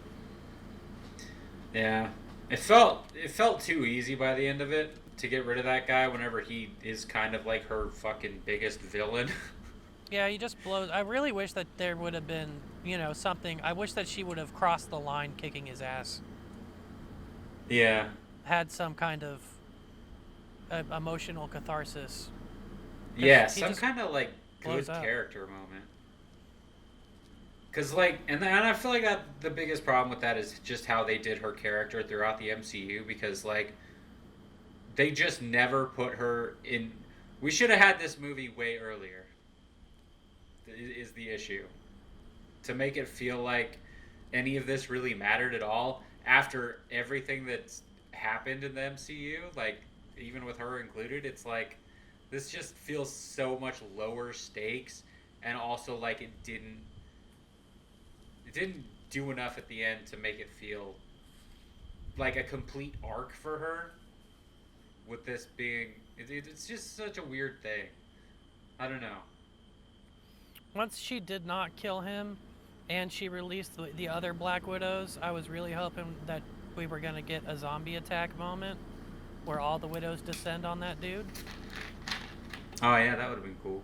Yeah, and he's just, just meat, just no weapons, just fucking full Gaddafi in the streets. Just Yeah. something gory and horrible. Especially like they don't mind small shocking blood work because like it was pretty startling. I did not think that we were going to get to see Black Widow at the bottom of a cliff with the blood next to her head. I didn't think we were going to see that shot, and that was kind of like surprising when it happened. I don't remember what you're talking about. In Endgame, Oh, when she an Endgame. yeah. All right, I was thinking Black Widow. I'm like, wait, what? No, her Yeah, her, that was pretty crazy. I felt the same way. Like, holy shit, there's like blood. they fucking showed it. They fucking showed her Yeah. dead. I didn't think they were going to show her dead. That's really depressing. And Yeah. yeah, I guess she has always been like the more lesser character on. Well, there's fucking Hawkeye, which is useless. But she's not a big Avenger. Yeah, and yet she's been around longer than most. She popped up in the second MCU, or I guess the third MCU film, because Incredible Hulk counts. She was the real hero for suing Disney. But Yeah. just like in her movie, she didn't go all the way and took a settlement. Yeah. I would have liked to seen her go all the way to court so that we could have some legal law about what streaming and box office title tie together is. But she also did not rip that dude's heart out and kick him off the fucking space station. She just kind of knocked him out and then took some data. Yeah. I'm confused again. She took the names and identities of all the widows across the world. Oh yeah. Yes. And did not get to get her mother's name. Maybe that was on the console. We'll never get to know. Hmm. Yeah, I don't. But that could also be something that Yelena does in the Hawkeye miniseries. I don't know. That's true.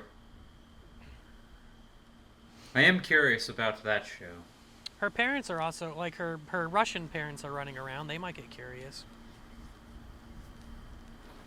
Sure. I guess it wouldn't serve the audience for anybody to go try to find her mom since she's dead or not. Yeah, that's true. We don't really. I don't. Yeah. It just feels like. Yeah, that feels unnecessary. Like, kind of doing much with the Black Widow situation besides, like, Yelena. It just feels like kind of a waste at this point. Well, I don't know any Black Widow story, and I don't know if she had many of her own comics. I mean, she did. She actually has fucking powers in the comics, like, that they just didn't do here. She has, like, a lesser form of the fucking super soldier serum situation. Which, I mean, actually in the comics, even Steve has a lesser version of the super soldier serum. It's not quite as powerful as he is in the MCU. But yeah. Well, R.I.P. Black Widow. Some of the action scenes were pretty fun. They had some cool set pieces. The prison was a cool set piece. Yeah. The space station itself was a good CG set piece. Not really that exciting of a set piece. good. God, I want to give it 7 out of 10 for Marvel, but really, yeah, thinking about like what we actually got from the movie, and what was cathartic or rewarding, we really didn't get much for something that had so much. We've spent so much time with this character, and then for it to this the last ride for it, and we could have learned other stuff. It was Yeah. It's almost like they tried to do like too big of a story, like with too many pieces that none of them got their own.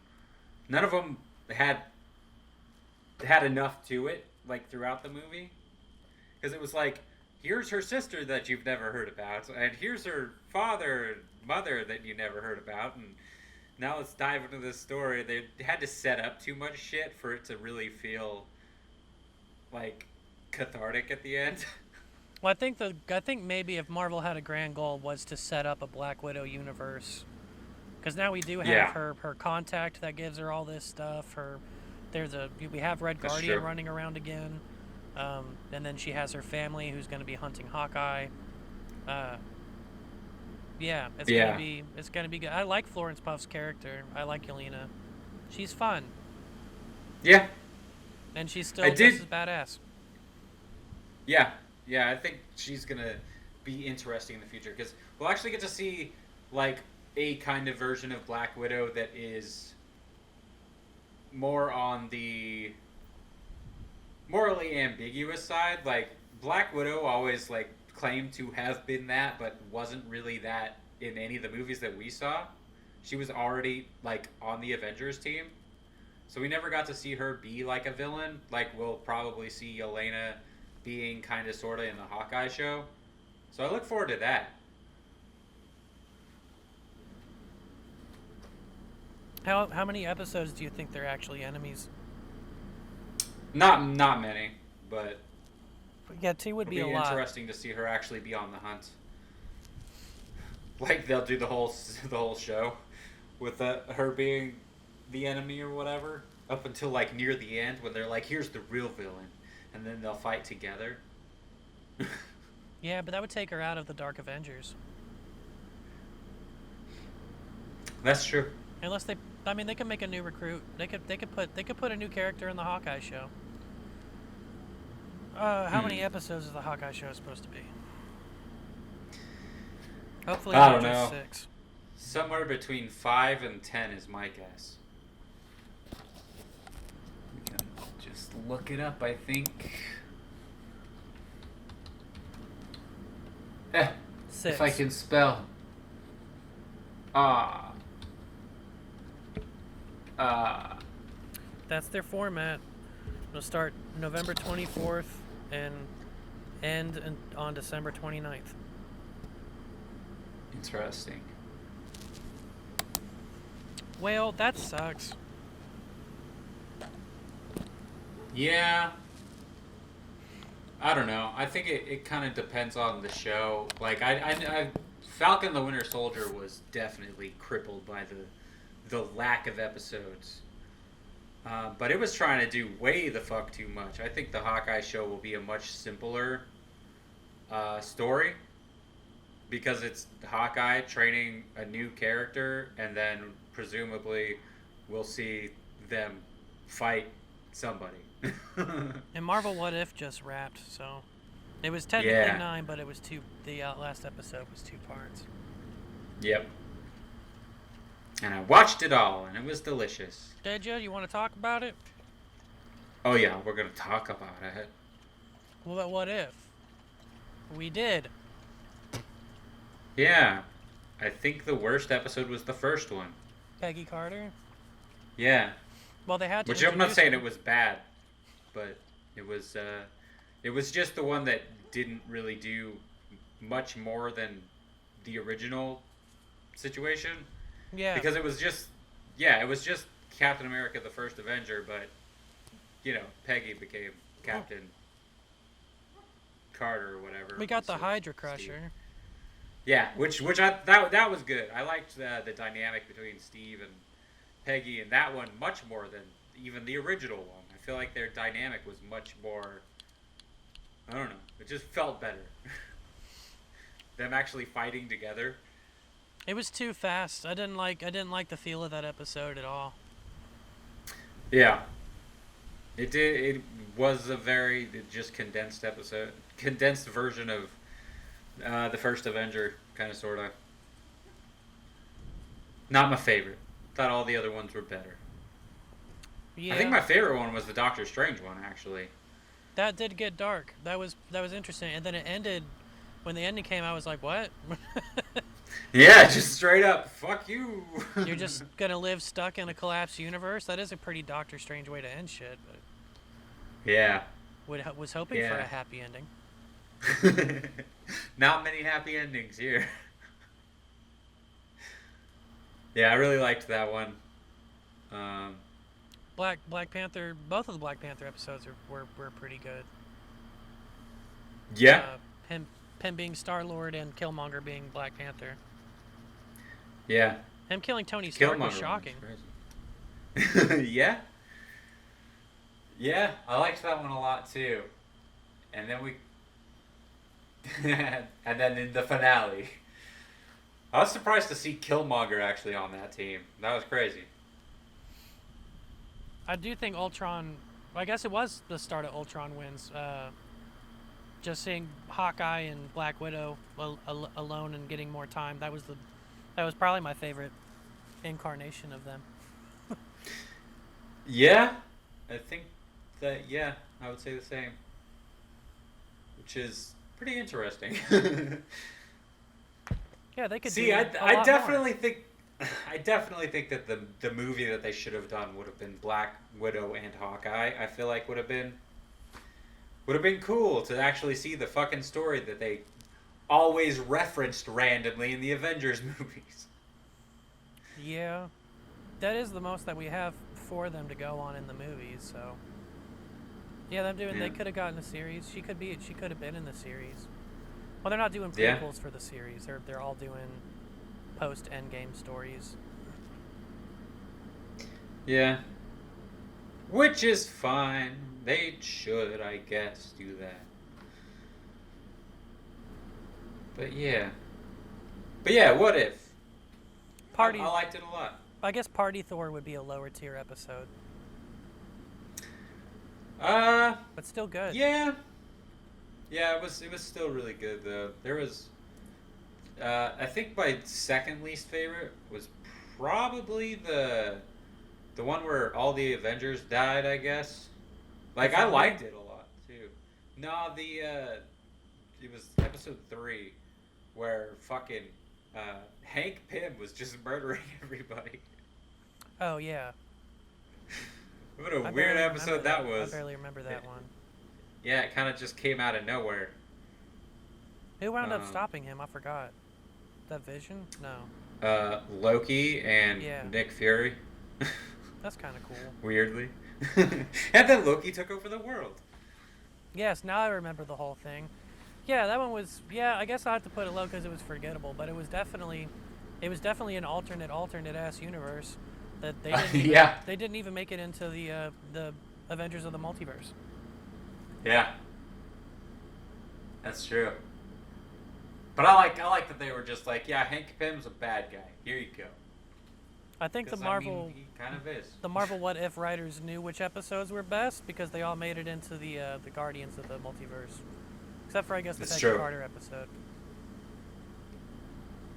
Oh, Yeah. Zombie Scarlet Witch. Scarlet Witch was in there. Yeah, I thought there was gonna be more to that. Yeah. Whenever. I thought he was Yeah, dropping a because- Hulk on him. Yeah. Well, like Scarlet Witch just made like a face or whatever whenever she saw Ultron. I was like, oh shit, and then nothing came of it. Like it was just like, oh, okay. Like I thought she was gonna do something. I thought she was gonna recognize it as Vision or something, you know. But all right, it didn't. It just didn't do anything. Did he actually kill Scarlet Witch? I don't remember what They happened. They just cut away, and we just didn't see her again. Well, that's stupid. Yeah, I feel like something got lost there. Like maybe something was supposed to happen, and they cut it and just missed this part somehow. I don't know. There was That's enough weird. stakes. I forgot about it by the end of the episode. Yeah, I just remembered it just now. Yeah, what happened? Where did they put her? This is strange. Damn. Now I have to go back and rewatch it, see if she actually died or not. Yeah, that's weird. And that's funny that was like the only thing that they did with the zombies. That was the one thing from the zombie episodes. They're just like, and we'll drop these zombies through a wormhole, and now that's connected. What are you gonna do? It was a good story. I did like the zombie episode. Yeah. Yeah, I had fun with it. Still, there's... Scott needed to tone it back just a tiny bit. I liked some of the jokes, but it was like... Everybody just died, man. Chill out. Sitting here making jokes about how you lost weight and shit. I think the writers were hunting for lines, and they were just like, what would Scott say? And they're like, I guess he'd make a joke. Let's not work too hard on it. Let's keep this moving. Yep. But the Wasp getting to be the hero, I did like the arcs across that. Spider-Man having that touching ass speech. Who? I missed what you said because my earbud gave me a message. Oh yeah, you cut out. I kind of missed what you said. Oh, I said Spider-Man had that touching ass speech. Oh yeah, and he mentioned Uncle Ben for the first time ever. I guess they can do that. Well, yeah. Yeah, we don't get any. They very smartly avoided his origin story in the MCU, so we haven't gotten any Uncle Ben. Yeah, like we've seen reference to him in the last Spider-Man movie that came out. Haven't seen any of them. Okay, well, it's just his uncle's initials on the suitcase that he's using. Doesn't that tie it into the Andrew Garfield universe? No, I mean, suitcases are everywhere, man. Suitcases are just a thing. His dad's initials were on the Andrew Garfield universe. Because his dad was supposed to have some kind of mystery around him. That's right. That was such a fucking weird thing, and then he just wasn't even dead. Like, why the fuck? What weird shit they did in that movie. Spider-Man's dad's not dead? Well, I guess that universe is dead. Yeah, he's dead now. Nah, he showed up in, like, the second one. Unless that might have been a deleted scene. I don't know. He was there. I didn't really care for Andrew Garfield. I liked the first one because I liked the dynamic between him and a couple different people. The Lizard Dude and Emma Stone. Yeah. But then the second one just felt completely wrong. But whatever. And then Electro will just show up in the new Spider-Man movie. It'll be fine. It'd be cool to get Doc Ock again. Yeah? I'm looking forward to that. Me too. I'm so excited for that movie. I haven't seen any of the other Spider-Man movies, so I have to catch up on those. Yeah, you should do that. I have to spend money. They're not for free anywhere. But they're both really good. I don't have it, or I would have done it by now. I think I might have Spider-Man Homecoming like on MP4 that I could probably send you. I would have to look. The bootleg jank. Yeah. It'll just pause at some random point. I guess Zach took a commercial break. Ridiculous. Yeah. I don't know. I'd have to check, but yeah, they what to watch whenever you can. I will. I'm more invested. I mean, if I wind up with stray money, well, I'm not going to wind up with stray money for sure. So I have to pay bills. And then, you know, I need cigars and alcohol, so. Of course. There's that. Yeah. My money's spent.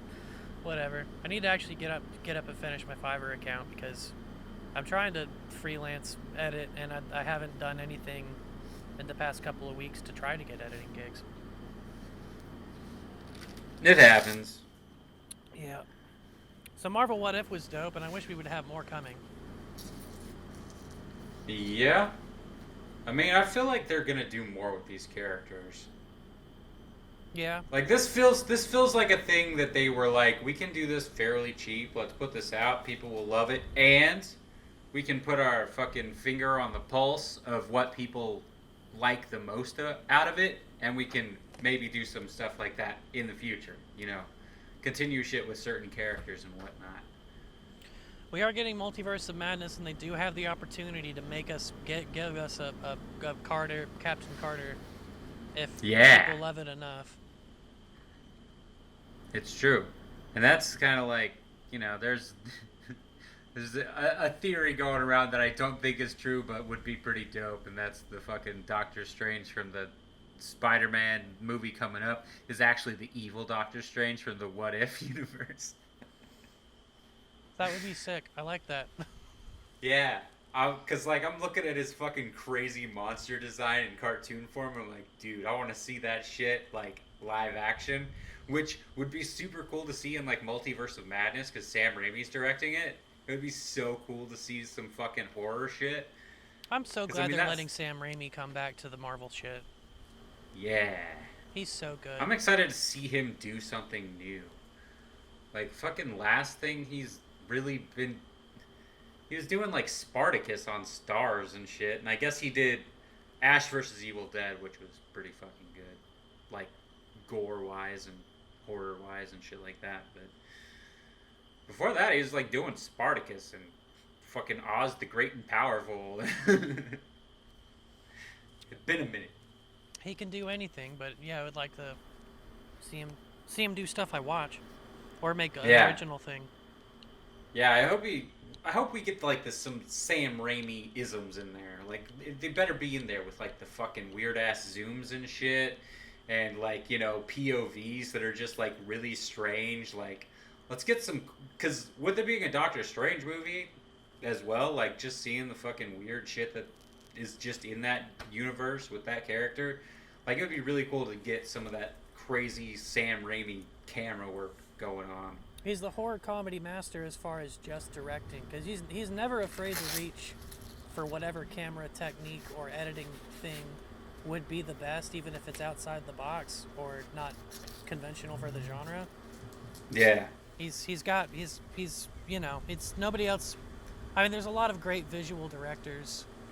But he's got like a unique writerly fashion about it. Like he'll do any technique he feels like. He's not trying to build. He'll build motifs and palettes, of course, like any good director does when they're thinking about editing and whatnot. But he'll really reach for some shit that are not just long ass follow shots. So we're just gonna set this on a wide for a while. Yeah, he's got like really interesting, because it's like slapsticky, like Three Stooges shit, like mixed in with just like even like in the Spider-Man, his old Spider-Man movies, like the fucking zooms and stuff, and the stuff that just looks like, he's framing shit like a comic book, just, fucking zoom into like Tobey Maguire's face, like really close up his eyes and shit. It gives him great attention to detail and action. Yeah, like fucking Spider-Man 1 when they fucking chucks the pumpkin bomb at him and he fucking blows up in slow motion and you see Toby's face and shit, and it's like spinning around with the blood and the spit, and it's like, yeah. Like Sam Raimi-isms. Beautiful. Really hope that they let him do that shit.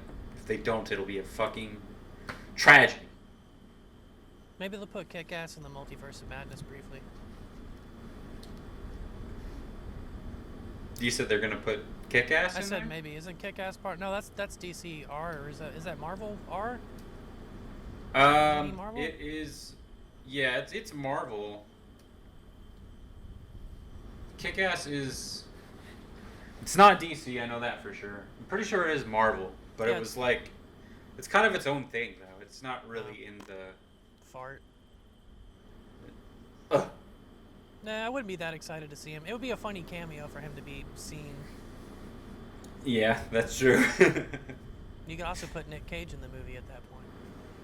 Oh, you're right. Always a good reason to put Nicolas Cage in a movie. It's true. I mean, they could still do that. They could put him in. They could put him in the next Spider-Man movie. He can just be fucking Spider-Man noir, like he is in Into the Spider-Verse.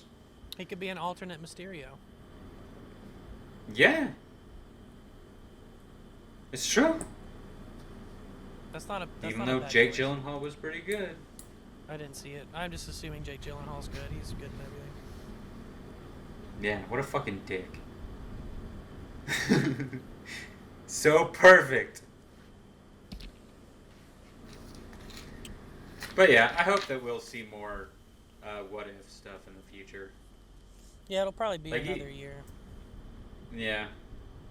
Which I actually really enjoyed the animation as well. Like at first it was like this is a little weird, but that the actual action and shit, like it almost looks rotoscoped or like fucking motion capture shit. Like the movement is like insanely good. Like there was weird points where it was like there would be like a flash of light or something, and it was like this almost looks like live action, but then like you can see the outlines. It's so fucking weird. It really I did really suck enjoyed me it. in eventually. I agree, it grew on me a lot. I also hated it in the first episode. Yeah, it took quite a while to get used to it. It's But expensive in motion, I animation. feel like it looks a lot better. Whatever they're doing, it's expensive. There's a lot of frames there. Oh yeah, that's crazy. It looks, And the explosions looked really cool. it looks way I more liked it. expensive than Castlevania did. Way more expensive. Really? Yeah, Castlevania, you could tell that they were taking shortcuts on every single motion anybody was doing. So, like, you know, most things in the frame wouldn't move. Like, they obviously had some decent loops for like trees and shit, but then people would be walking and they're clearly just like being slid and stuff like that. Gotcha. Yeah, Well, that's unfortunate. things that move sometimes are just blurred, and it's a cheaper animation for sure. It still looked good. A lot of stuff was really, really impressive. Like, it looks like they could have made it absolutely stunning the whole time, but they chose to make it absolutely stunning sometimes, and that was clearly Okay. where the budget went. Yeah. I mean, sometimes you just gotta do what you gotta do. Yeah, it was still good. I still loved it. Can't wait for the next one. Castlevania wasn't that the last season? It was the last season of that universe. They are supposed to be coming back with a new Castlevania story. Oh, So, okay. yeah, Neat. all of that was set in the third game, so they're gonna probably pick another Castlevania game to do. Interesting. Leaves a lot of room for opportunity. I, of course, always want Simon Belmont's because I'm an old school Castlevania fan. All of the anime weebs that started getting into Castlevania Symphony of the Night and forward want Richter Belmont or one of those storylines. And I'm just like, I guess. I guess. Symphony of the Night was the most famous game. So, okay. I loved it too. It is definitely one of the best games. Like, you know. And it is the Metroidvania that started Metroidvanias, so I guess that's good. Huh? Alright. Whatever. So did you watch Star Wars Visions? I did not, and I'm probably not going to. So, go ahead. Did you watch the Animatrix? Yeah. I liked some of the Animatrix at least. I'm gonna smoke for a second. Not a big Matrix fan, but I liked the Animatrix because it was very interesting. At its core, it is the same premise. A bunch of successful anime studios in Japan were given free reign to fuck around in the Star Wars universe. And Really? make brand new characters, brand new storylines, and animate it however they want. Well, shit, I wasn't interested in it at all. I was like, oh, like they came out with another Star Wars thing. I'm going to ignore it. But now I want to see it. It is completely unconsequential alternate story, like not alternate universe. It's still in universe. It's just not canon, but Star Wars universe storyline set in the world. That's awesome. And it opened up very deliberately anime, and the only issue that I've had with it so far is that I turned it on and it defaulted to Japanese language with no subtitles. And then I watched the first episode with Japanese language, no subtitles, and I'm still into it the whole time. It's Hell great. yeah. It was mostly black and white with there was a lot of red lightsabers, and it was done in kind of an older sketch style anime. One samurai dude alone in a village winds up taking on an army type of thing. There's a Sith. It was really intense action. I understood mostly what was going on, and then I go into the language options, and then I see that I can turn on English subtitles, but they also have an English dub for every episode, and I was like, I am very, I understand that weeaboos hate me for this, but I do not think that the subtitle argument wins in the sub versus dubs. Because none of you know Japanese. You don't even know where the predicate and the subject go in the sentence. It could be like Spanish, where it's reversed, and you don't even know where the emphasis is being put on what syllables, and you don't understand the saying that you're looking for the nuance in their voice acting is nonsense, because you don't know where they're putting emphasis in the sentence. You don't know what they're saying at all, and you're not watching them when they're emoting because you're reading. And I don't want to be ableist, but I'm also a slow reader, so making fun of me for not being able to read fast enough to read subtitles and then watch a scene is kind of shitty. And then also, I don't want to miss any of the scene. I don't want to see anything on screen that the director didn't put on screen. And they don't put subtitles on screens. They're too busy. Yeah, the only argument I could see for subs versus dubs, with subs being preferred, is like, if we're going off of what you said, where it's like you don't even know where the words are, blah blah blah, what they're saying. There are sometimes there are actually like big differences, like in that get lost in translation and or just changed. So like for like Dragon Ball Z, for example, a lot of the characterizations are completely different in the West versus the East. That would be like the only reason I would see people being like, I prefer subtitles over the dubs. But they still direct the dubbed performances. It's not guys in their closet guessing. So you get the general language mistranslation, but since you're reading subtitles anyway, you're still getting the wrong translation for just the language portion. No, I know, but there's I'm saying there's like actual like changes in like the characterizations. Like Goku is a lot more Japanese fucking Goku. Yeah, he's a lot more fucking just about fighting. He's not like, I'm trying to be the good guy and save the world. He's like, I just want to fight people and see if they're stronger than me. Yeah, I hated that. I hated his voice, and I hated his tone. But Yeah. it's, it's still directed and thoughtful, and you're getting a good performance, and it's not wrong. And the American performances are great, and since it's not live action, the words are not horribly mismatching the what the mouth is doing, which would be distracting in a dubbed version of a foreign show. Definitely. Even though, I still have to read a foreign movie, but their mouth doesn't really mean that much to me. But I can see what their cheek muscles are doing and important face work. Yeah.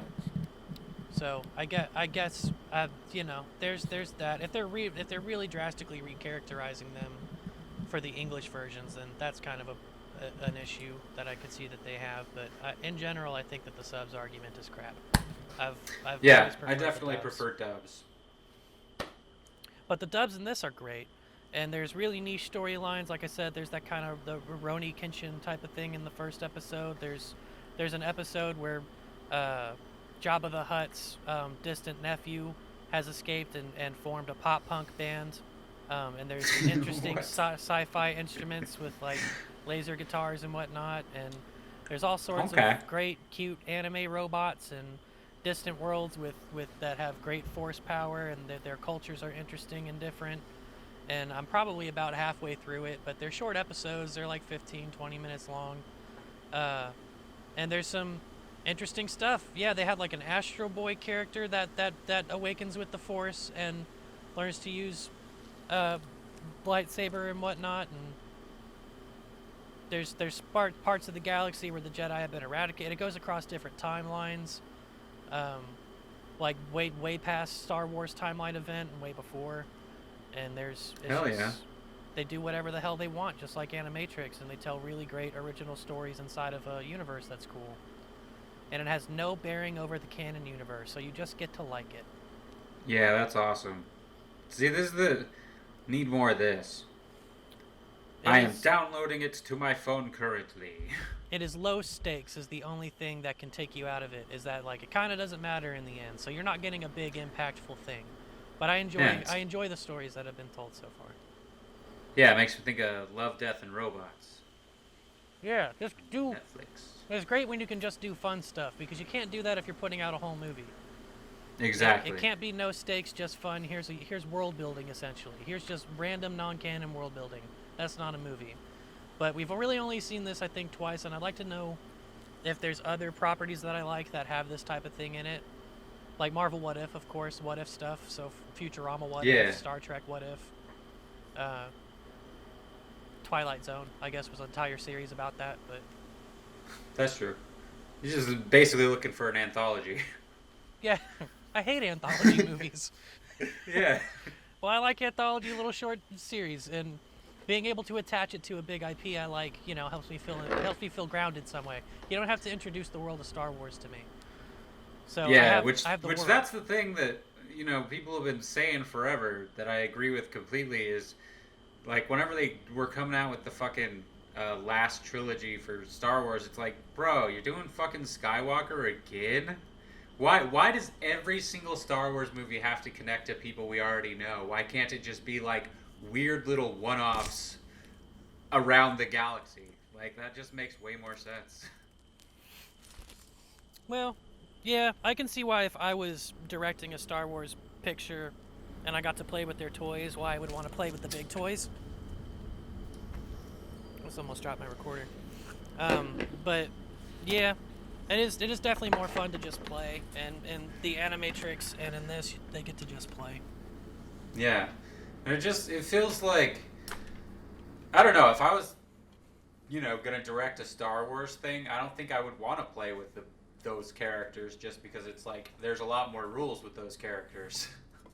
Like if Kevin Smith was making a Star Wars movie, he would just, there'd be a distant planet where there's some guys in a gas station. Yeah, exactly. And I'd still like it. Yeah. We like the universe. The movies aren't even very good.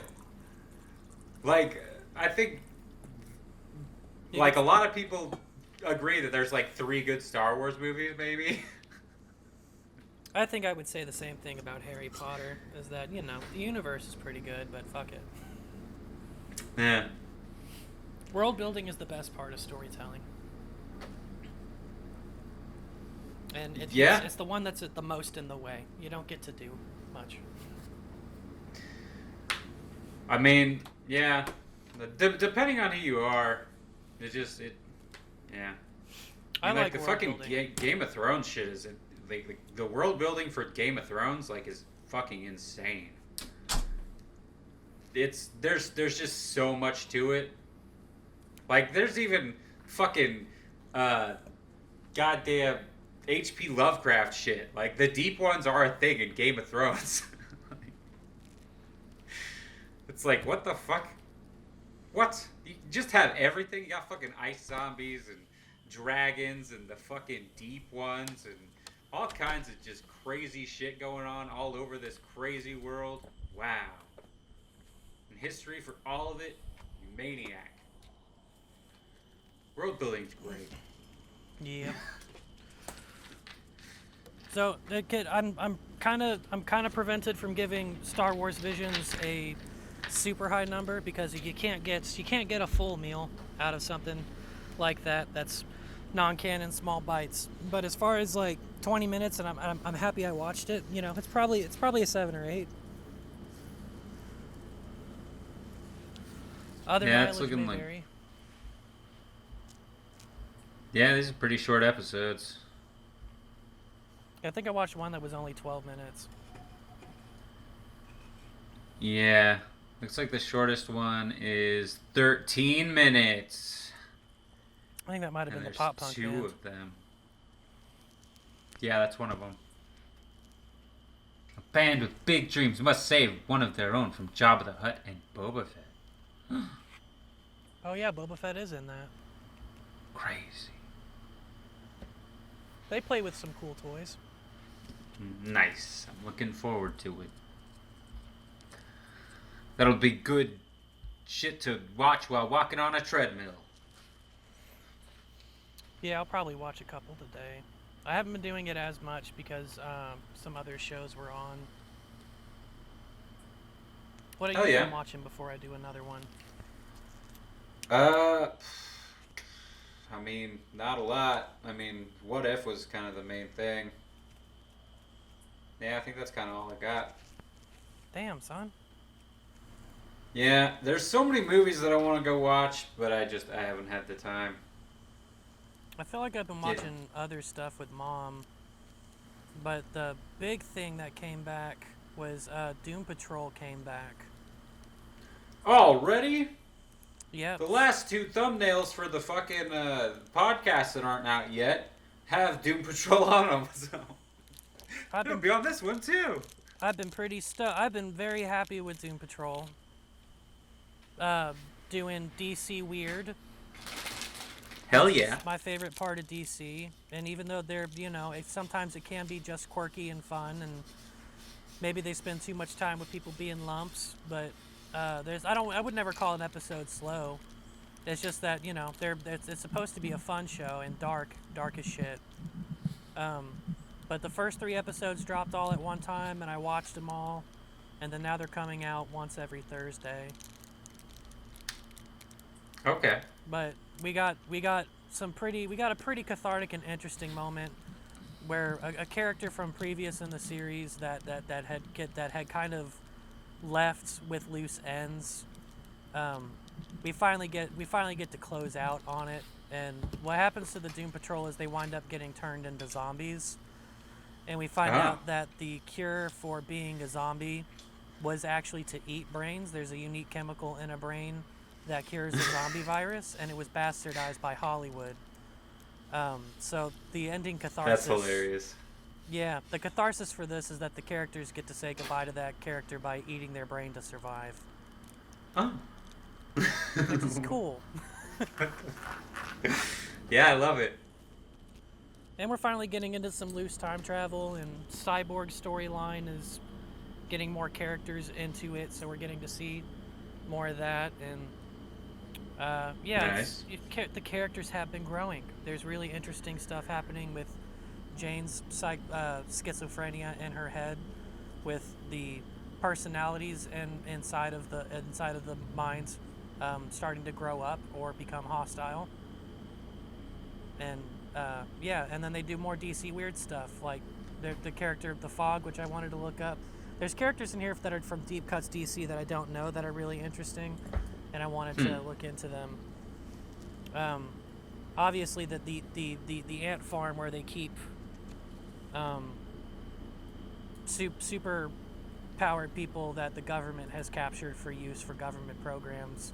They broke out of that, and one of the monsters in it was monster butts, which are just butts with 2 legs, and the butts separate into giant mouths.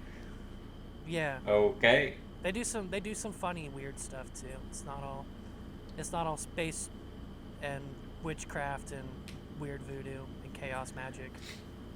Hell yeah. I'm actually super excited to eventually watch that show. It's bingeable. It's pretty bingeable for hour-long episodes. Yeah, I mean, done it before. It's good to have some meat on the bones for that stuff. Hell yeah. But while I'm waiting for new stuff to come out, I've been abusing the HBO Max for Adult Swim stuff, so I've been rewatching home movies. I fucking love that show. Me too. It's gotten better with age. Good to know. It's still very, very funny and very dry. And then Brendan Small doing music and stuff for it, and all that stuff is cool. Yeah, that's so weird. And then with Mom, I've been watching Only Murderers in the Building, which is What is that? it's a new Hulu streaming show with Steve Martin and Martin Short and Selena Gomez. What the fuck? Yeah, Selena Gomez was a curveball, but Steve Martin is a retired film actor who was only known for playing Brazos, a TV detective, and he's kind of washed up, and he still thinks of himself as Brazos. And then Martin Short is a failed Broadway producer who's broke and trying to make money. So a murder happens in their building. They're all murder podcast fanatics, and they get obsessed with the murder that happened in their building. And when the murder is dismissed as a suicide, they kind of decide to start a podcast while they're trying to solve the murder. Huh. And it's funny. It's I'm still there's a twist every episode. You learn stuff. And then also Martin Short is incredibly cringy with his stupid attitude, but it's been enjoyable. I'm not sure that Selena Gomez knows what to do with her face now that she's put on a little weight. It kind of seems like she's trying not to move her chin ever. Huh. I saw her on Colbert, and she's also very dry now. She's very dry and boring now. I mean, I don't think she's ever been particularly interesting. That's true. I mean, Not since she was on Barney. I'm about to say, I remember watching her on Wizards of Waverly Place, and she was more animated. I mean, yeah, but that was like a TV show for children. That's where true. she was also a child. So, you know, big motions and loud noises get children's attention. I didn't really like that show that much, but it was kind of the it was one of those like dying breath of being a tween shows for my ex-wife, so she was still watching it because it was like, I don't know. I guess if you were 15 in 2005, like your last Disney show would have been the Lizzie McGuire, or or maybe I think like Kim Possible was kind of my jam around that point. Like I guess 13, 14, so 2003, 2004, and then I was kind of out of it. Phil of the Future around that time, I guess, was a thing. Yeah, I got out before Wizards of Waverly Place. I was still watching Danny Phantom at 18. Oh no, don't get me wrong. I still watch fucking cartoons and shit. It's just Disney stuff, not particularly something to watch easily past the age of like 15. Yeah, I could not go into a live action drama comedy thing from any of the kids' networks and still be able to take it seriously. I could probably still watch Kim Possible, I think. I don't know, it's been a long time. It might still work, kind of like fucking Powerpuff Girls or Dexter's Lab or some shit. I would watch Kim Possible in a heartbeat. I might do that later. Who knows? I still got more episodes of Gargoyle to finish up, and I was doing Darkwing Duck for a bit. So. Darkwing Duck is still hilarious. It's been so long since I've seen that show. I like barely even remember it. You know what to do if there's trouble. If there's trouble, you call DW. Darkwing Duck. Let's get dangerous. Anyway, yeah, I've been watching that. It's not as exciting. I probably wouldn't watch it if Mom wasn't watching it. There's shows that we have to watch together because she thinks she's trying to have us have shows so that we can spend time together because, you know, I'm very antisocial and I don't like banter. And she likes banter, and she thinks I'm emotionally dead because I don't banter. And I'm like, no, just quit trying to make shitty comments all the time. You're not funny. We do that. She's been watching the British version of Ghosts since it's coming to the American television. And that show, I didn't see the first episode of the British version, but I did see one, and it was pretty funny. Just a girl has some kind of head trauma in her inherited home, and she can suddenly see all the ghosts that are living in her house. Ah. And they all have... That sounds awful. Yeah, it does. But they have very specific things that they can do to affect the world to let other people know what's going on. And her husband cannot see the ghosts. So I watched one episode where she was away and trying to get back to the house, and the house was being robbed for all of the rich people items that she has in it. And the ghosts were trying to tell the husband that how many people are in here and what like he was trying to get information out. They just couldn't do it. Just comedy of errors, miscommunication. And it was pretty funny. The characters there were you can do stuff with environments like that, but you don't expect it to be very good. And the British version was actually pretty funny, even though it was kind of poorly shot. The American version just sucked. The character sucks. Yeah, I didn't even know it was a thing. Not gonna follow up on it. And then just today, since my mom's a big Dan Brown fan, there's a Da Vinci. Ew. There's a new. I know. There's a new Da Vinci Code series on Peacock. Peacock would do that. Yes, as above, so below, and it's there's a lot of character blocking moments that make me annoyed, where people are like having dramatic moments and trying to talk to people while they're clearly walking 30 feet away from them so they can get closer to camera. But other than that, it's pretty good. I do like mystery and adventure and treasure hunting stuff, and it has that stuff in it. So I'll probably keep watching it with Mom, but I wouldn't I'm not waiting for it. Like I'm waiting for. I was waiting for more What If episodes, and I'm waiting for more Doom Patrol episodes. But I'm not stoked to see. It's still pretty good. I think our parents would like it. It's good. I just don't really care about the Dan Brown stuff. Yeah. Me either. But somebody will like it. It's got mystery. It's got twists. There's symbology stuff in it. There's Mason shit in it. That stuff's not bad. Sure, I mean, alright. I'm really distracted by this spider because I swept it off the porch today and let it live, which I'd never let a spider live, and it's back. That's why you never let them live. It's coming right back where it was, and I've already flicked a spider that looks like it off of me. But I'm charging both my headset and my phone right now, and I have my recorder strapped to me, so I don't want to get up. Where's your dog? He can eat the spider. Oh, he's laying off to my right. He just got done making his rounds pissing on everything in the yard, so... And he didn't even think to eat the spider? Nah. Too busy. I think that's everything that I watched. I watched quite a bit. You watched a lot. I've been lumping around. Hell yeah, it happens. I only just basically fucking work all the time. Like, I would definitely watch more shit if I didn't have to work all the time. I spent a week sitting in Zoom calls at work because they were that was paid time. The company I worked for got fucking hacked, bro. Got hacked? Yeah, they got hacked. Damn. I don't want to say who I work for or what happened, but I'm actually pretty impressed with our cybersecurity team because we're a big multinational company, and we still haven't been told if they've gotten any of our personal information or not. And I haven't really looked into the story. I guess it might have made some news, but it kind of sounded like we got ransomware. But our cybersecurity team had been proactive about potential attacks like that. So we were out only for 5 days, and we didn't give anything up to anybody. So we were able to get back up, and everybody just had to change their passwords, and our system was restored, and we were good. We're good to go. Yeah, kind of proud of them for that.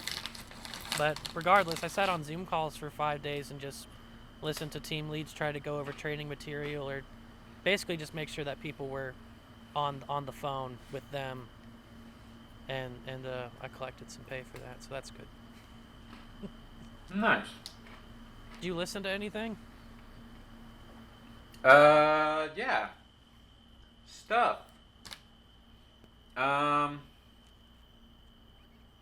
We Buttered the Bread with Butter's new album. Das album came out. And it was fucking dope. That's a pretty great title for an album. Yeah. The album.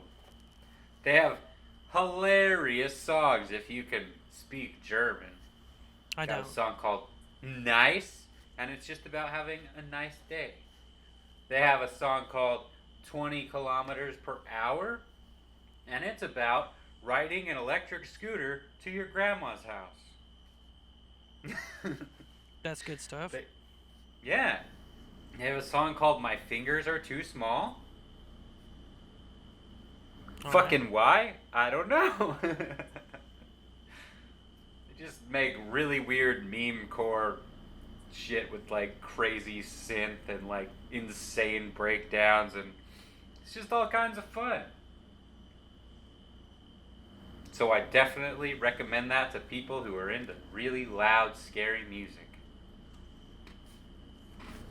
I might check it out. Yeah. You might get a kick out of it. Even if you're not into like the extreme vocals. I can get into it sometimes. It's gonna help to not be able to understand what they're saying. Yeah, that makes sense. I always think of the extreme vocal shit as just an extra layer of instruments versus like words I'm looking for. I don't mind like the post whatever hardcore metalcore like somewhat articulate screeching. I don't really like Yeah. death metal growl or anything like that stuff. I mean I don't hate it when it's used well, but if I would not go into lesser sections of the genre or not maybe parts of the genre that don't have anything else with it.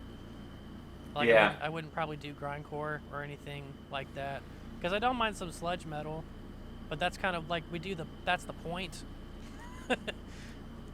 Yeah. Yeah, I get that. I don't like the entry level garbage, fucking awful, boring versions of any genre, really. Yeah, I wouldn't be interested in a singer-songwriter who entered that genre and was trying to do something that I just couldn't understand and the genre and it was not going okay. Like you've got to focus on Yeah. the experience because the genre definitely has like tropes and like a narrow ranges of ability to do stuff. Or you got to mix it with something else. Got to put some peanut Yeah. butter in the chocolate. Which is my favorite. I like that stuff for sure. Hell yeah. So what you been listening to? I have been doing a I don't know what they'd be considered. I just emo-ish pop punk. They are kind of hardcore. They do some screamy stuff. They also have some great melodic guitar work. But I've been listening to Hail the Sun. I don't know when they came out. Let me just pull up their Wikipedia. I've done the records Wake, New Age Filth, and Mental Knife. I'm gonna do Elephantitis later. Let me just pull up their wiki, because they definitely fall into a straight up genre. I'm just not thinking of it. Wikipedia calls their genre rock, so there's that. The most vague form of this? Okay, the American post-hardcore band, which I guess is what you call that. Yeah, Okay. formed in 2009, so that's probably why I missed them. I was not really listening to that type of stuff in 2009. But I was watching a female drummer on Instagram, and she had like had on her description that I hand painted that Wake album cover in the background because she was covering some Hail the Sun, and it's great. I like all of it. Nice. Some good American post-hardcore I've been enjoying while I'm trying to get more like new music in here, even though it is Halloween's time and I have to hit a few of the same records for Halloween. Like Misfits? Yes, I have to do Famous Monsters, which I already have, and I don't think I have to cover on the podcast. I also got to do Spirit Phone by Lemon Demon, which I already have. Oh yeah. Yeah, and it's Castlevania music. I'm always doing that. I'm always listening to Metalvania by Mega Driver. Nice. What you been listening to? I decided to check out some different things here. Gogol Bordello. Have you ever heard of that I think you person mentioned slash band? Yeah. It had like one song that became like really big back in like 2006 on fucking MTV, Fuse, whatever the fuck. And he's interesting, but I just haven't really thought about him much till recently, and I was like, you know what, I'm gonna just add their newest album to my playlist here, and it is very, very good. I think it's called Seekers and Finders, something like that. Hide and go seek. No, it's not that simple. But it's such a weird genre. Like I don't know what to even really refer to it as. Um, yeah, like he played Warped Tour back in the day. I mean, I guess you could folk, punk, something like that. I'm not sure if he's Spanish or if he is like Eastern European or what. Like with this fucking weird gypsy-esque accents he's got going on. Almost a Borat situation, but not quite there. Um, Really interesting, and the only thing I can kind of compare it to is Modest Mouse, actually, which is Nice. kind of interesting. You should check out Go Go Bordello. Like, I think you would actually, I think you'd like it. It's really interesting. There was a And I know TikToker do what? I do like Modest Mouse. There was a TikToker that does comedy sketches I really like. His name is PDUSA, and then he also has his own music project. That sounds a lot like that. I listened to his first drop. He's like, "My new album's out. Here's one of the songs." And I was like, "Oh, this is not the content I come here for." And I was like, "Oh, you have a giant Modest Mouse fetish," Oh. which I'm into, but that's fine. Hell yeah. I mean, it's definitely like different enough from Modest Mouse to, you know, to be its own thing. But that's the only thing I can kind of compare it to, I think. But you know, listening to that actually made me go back and listen to some Modest Mouse as well. So I added good news for people who like bad news or whatever the fuck That's my to the go-to. playlist, because I realized I've never actually heard that full album, which is interesting. But yeah, also very fucking good. Love it. Yeah, I like that one. That's my go-to. Mostly because that's the one I remember the name of the most. Yeah. It doesn't have Dashboard on it. A different one has Moons Over Antarctica or whatever the hell. Yeah, I'm not sure Dashboard. what it's called. Yep, but that's some good stuff. So what did you listen to? I did find another Dead to Me record called Moscow Penny Andy. And that was, it's another Dead to Me record. I really like Dead to Me. They're more of an early 2000s punk sounds, but not really pop punk. They're good.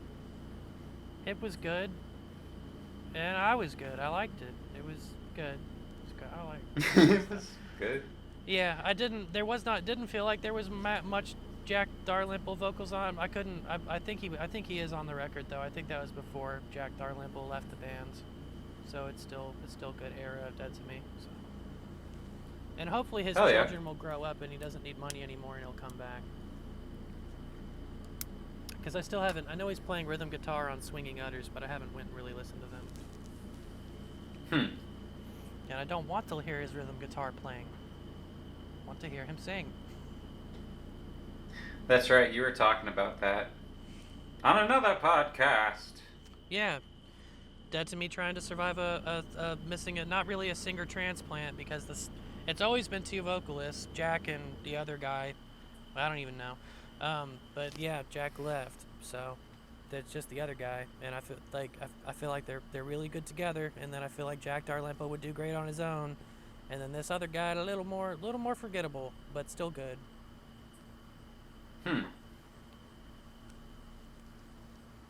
Awesome. That's it, though. That's it. That is other than it. I'll put on a Ningento if I just need other music, I did some Donkey Kong music. No, I did that on Ningento as well. I was looking for Donkey Kong music and I was like, I'll just do the Ningento Donkey Kong. Yeah, that's true. I still need to listen to that one. It's really good. Yeah, I saw it pop up. It's on my watch later list. Hell yeah. I've mostly been listening to Um, podcasts, so I haven't really been doing that music too much. oh yeah, that makes sense. My last one is Beneath the Eyrie by Pixies. Their album from 2019 has some fucking bangers on it, man. I missed that one. Very, very good. Death Horizon is a great song. Fucking Silver Bullet. Fucking many of these. There's so many. It's a really good album. I definitely recommend it. And you like Pixies, you should definitely listen to it. Yeah, I remember the single came out, the one with the that just had the girl singing that was not Kim Deal. And I remember talking about it. Maybe the podcast was out at that point, but I was looking forward to the album, and I stopped looking for it. Yeah, I didn't even know it existed. And then I was just like, I want some Pixies. Because I've just kind of been slowly like, I'm just getting into a more chill-ish kind of space with music at the moment. But yeah, it was surprisingly good. Like, I liked their album from like 2013, 2014, something like that. The Indie Cindy one. But it did always kind of feel just a little bit lower level Pixies. But this one, it feels really fucking top shelf. Yeah, the last part of the year is usually when I wind up finding more synth stuff to listen to. But I've been That's interesting. well. It started. I think it started because of Lemon Demon the year it came out, which was a while ago. It was like 2016. Yeah. And then that became like, Halloween track. I don't have very many like deliberately Halloween albums, so I always wind up listening to that one. And then I really like the production on that record. There's a lot of goofy, fun songs. It's Reagan. It's weird to. I like a lot of songs, but I was talking about it on Facebook the other day, just posting my thoughts while I was shit posting thoughts. Yeah.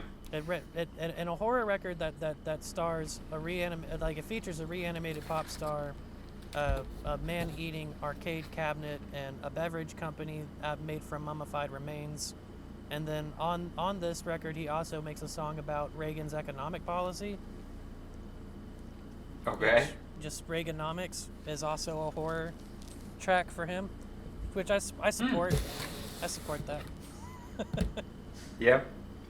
But yeah, I think last year I didn't do anything because there was a pandemic and I wasn't thinking about anything and I didn't enjoy anything. But before that was like when I started going back through all the Blondie and Peter Schilling records and doing that. And Glass Beach came out that year. Dude, I don't care where the fucking airbase is. Don't fucking crop dust my house, fool. Get the fuck out of here. Jesus.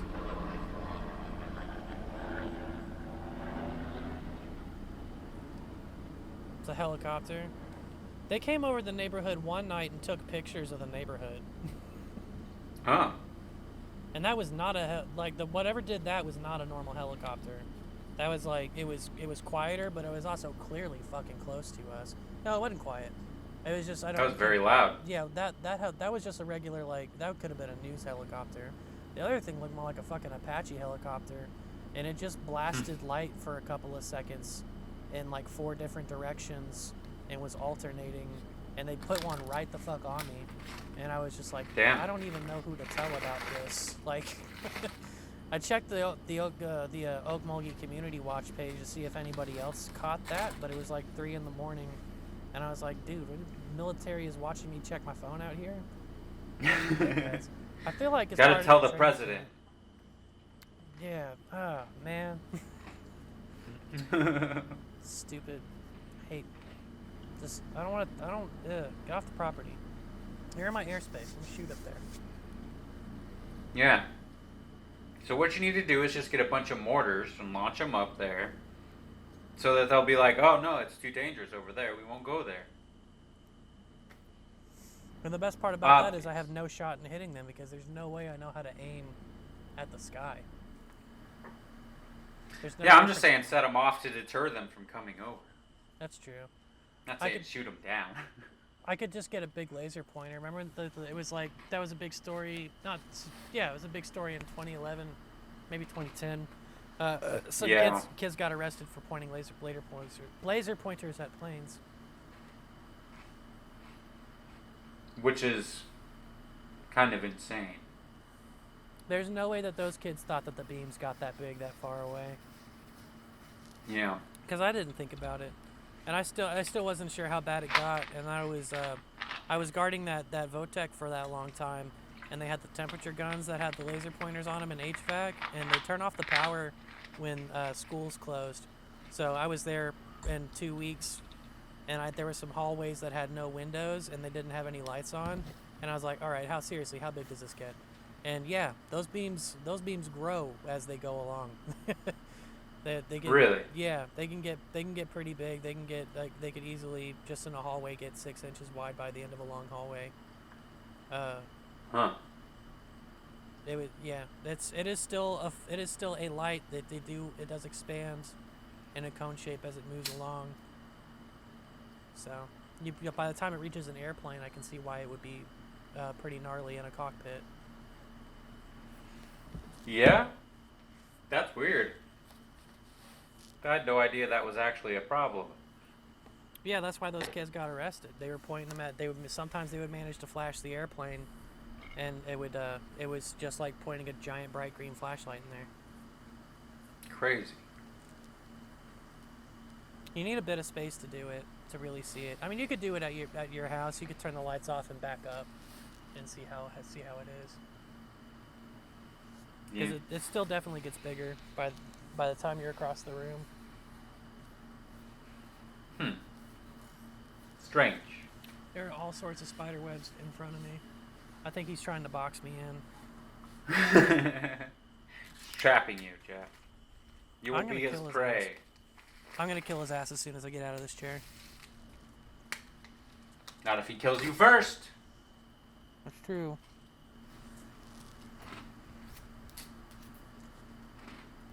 There's some type of medical facility really close to me, but I keep worrying about that because there's an emergency room entrance, I'm sure.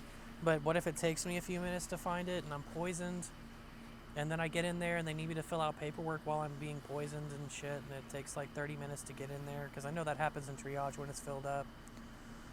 And who knows what kind of horde of COVID patients are in there, so might actually not have space to deal with me unless they just want to lance me in the lobby and give me a shot and hope for the best. So Yeah, a spider bite in these parts isn't gonna kill you like that. Not quick enough to. Not in any kind of way like that. I don't know anybody who did not have to go get anti-venom for like a poisonous spider bite. And it's not like a black widow, kill you kind of quick. Like you definitely Not a fully grown adult. Yeah. We got a lot of fiddleback spiders out here. Oh yeah, but those have necrotic venom versus something that's gonna stop your heart or something like that. You need to get it checked out and everything, but it's not if you don't get there within the hour, you're gonna die. Yeah, the thing that's making all these webs is not a fiddleback. It's got some kind of big bulbousy back, and it's got a stubby front and some sharp, good tall angled legs, and then a head. So. Oh, so it's the spiders from Jumanji. Yeah, kinda. I'm gonna kick its ass for sure. It's dead as soon as I get up. Do it! Beat it up! Hmm? Look out for its right hooks. It's got many arms. I'd be pissed if I lose a fight to the spider. Yeah, depending on the size of the spider, I think I would as well. But, even fairly small spiders, I will default to run away. Oh, I kill him every time I see him. If they're in my space where I live, then I will definitely murder them, but I will also be very hesitant and afraid while I do it. And probably just chuck things at it from across the room. Oh, dog, get off that chair. Hey, dog. Come on, get off that chair. Come over here. Come to this Is the way. spider getting the dog? Dog, quit being a fucking retard. I love you. I'm not calling you up here. I have too many wires. Come here. He got in the chair that it's sitting on. Yeah, Arthur, that is the spider's chair, clearly. I don't want him getting a spider bite. He didn't even have his regular shots. Good boy, dummy. You're a sweet boy.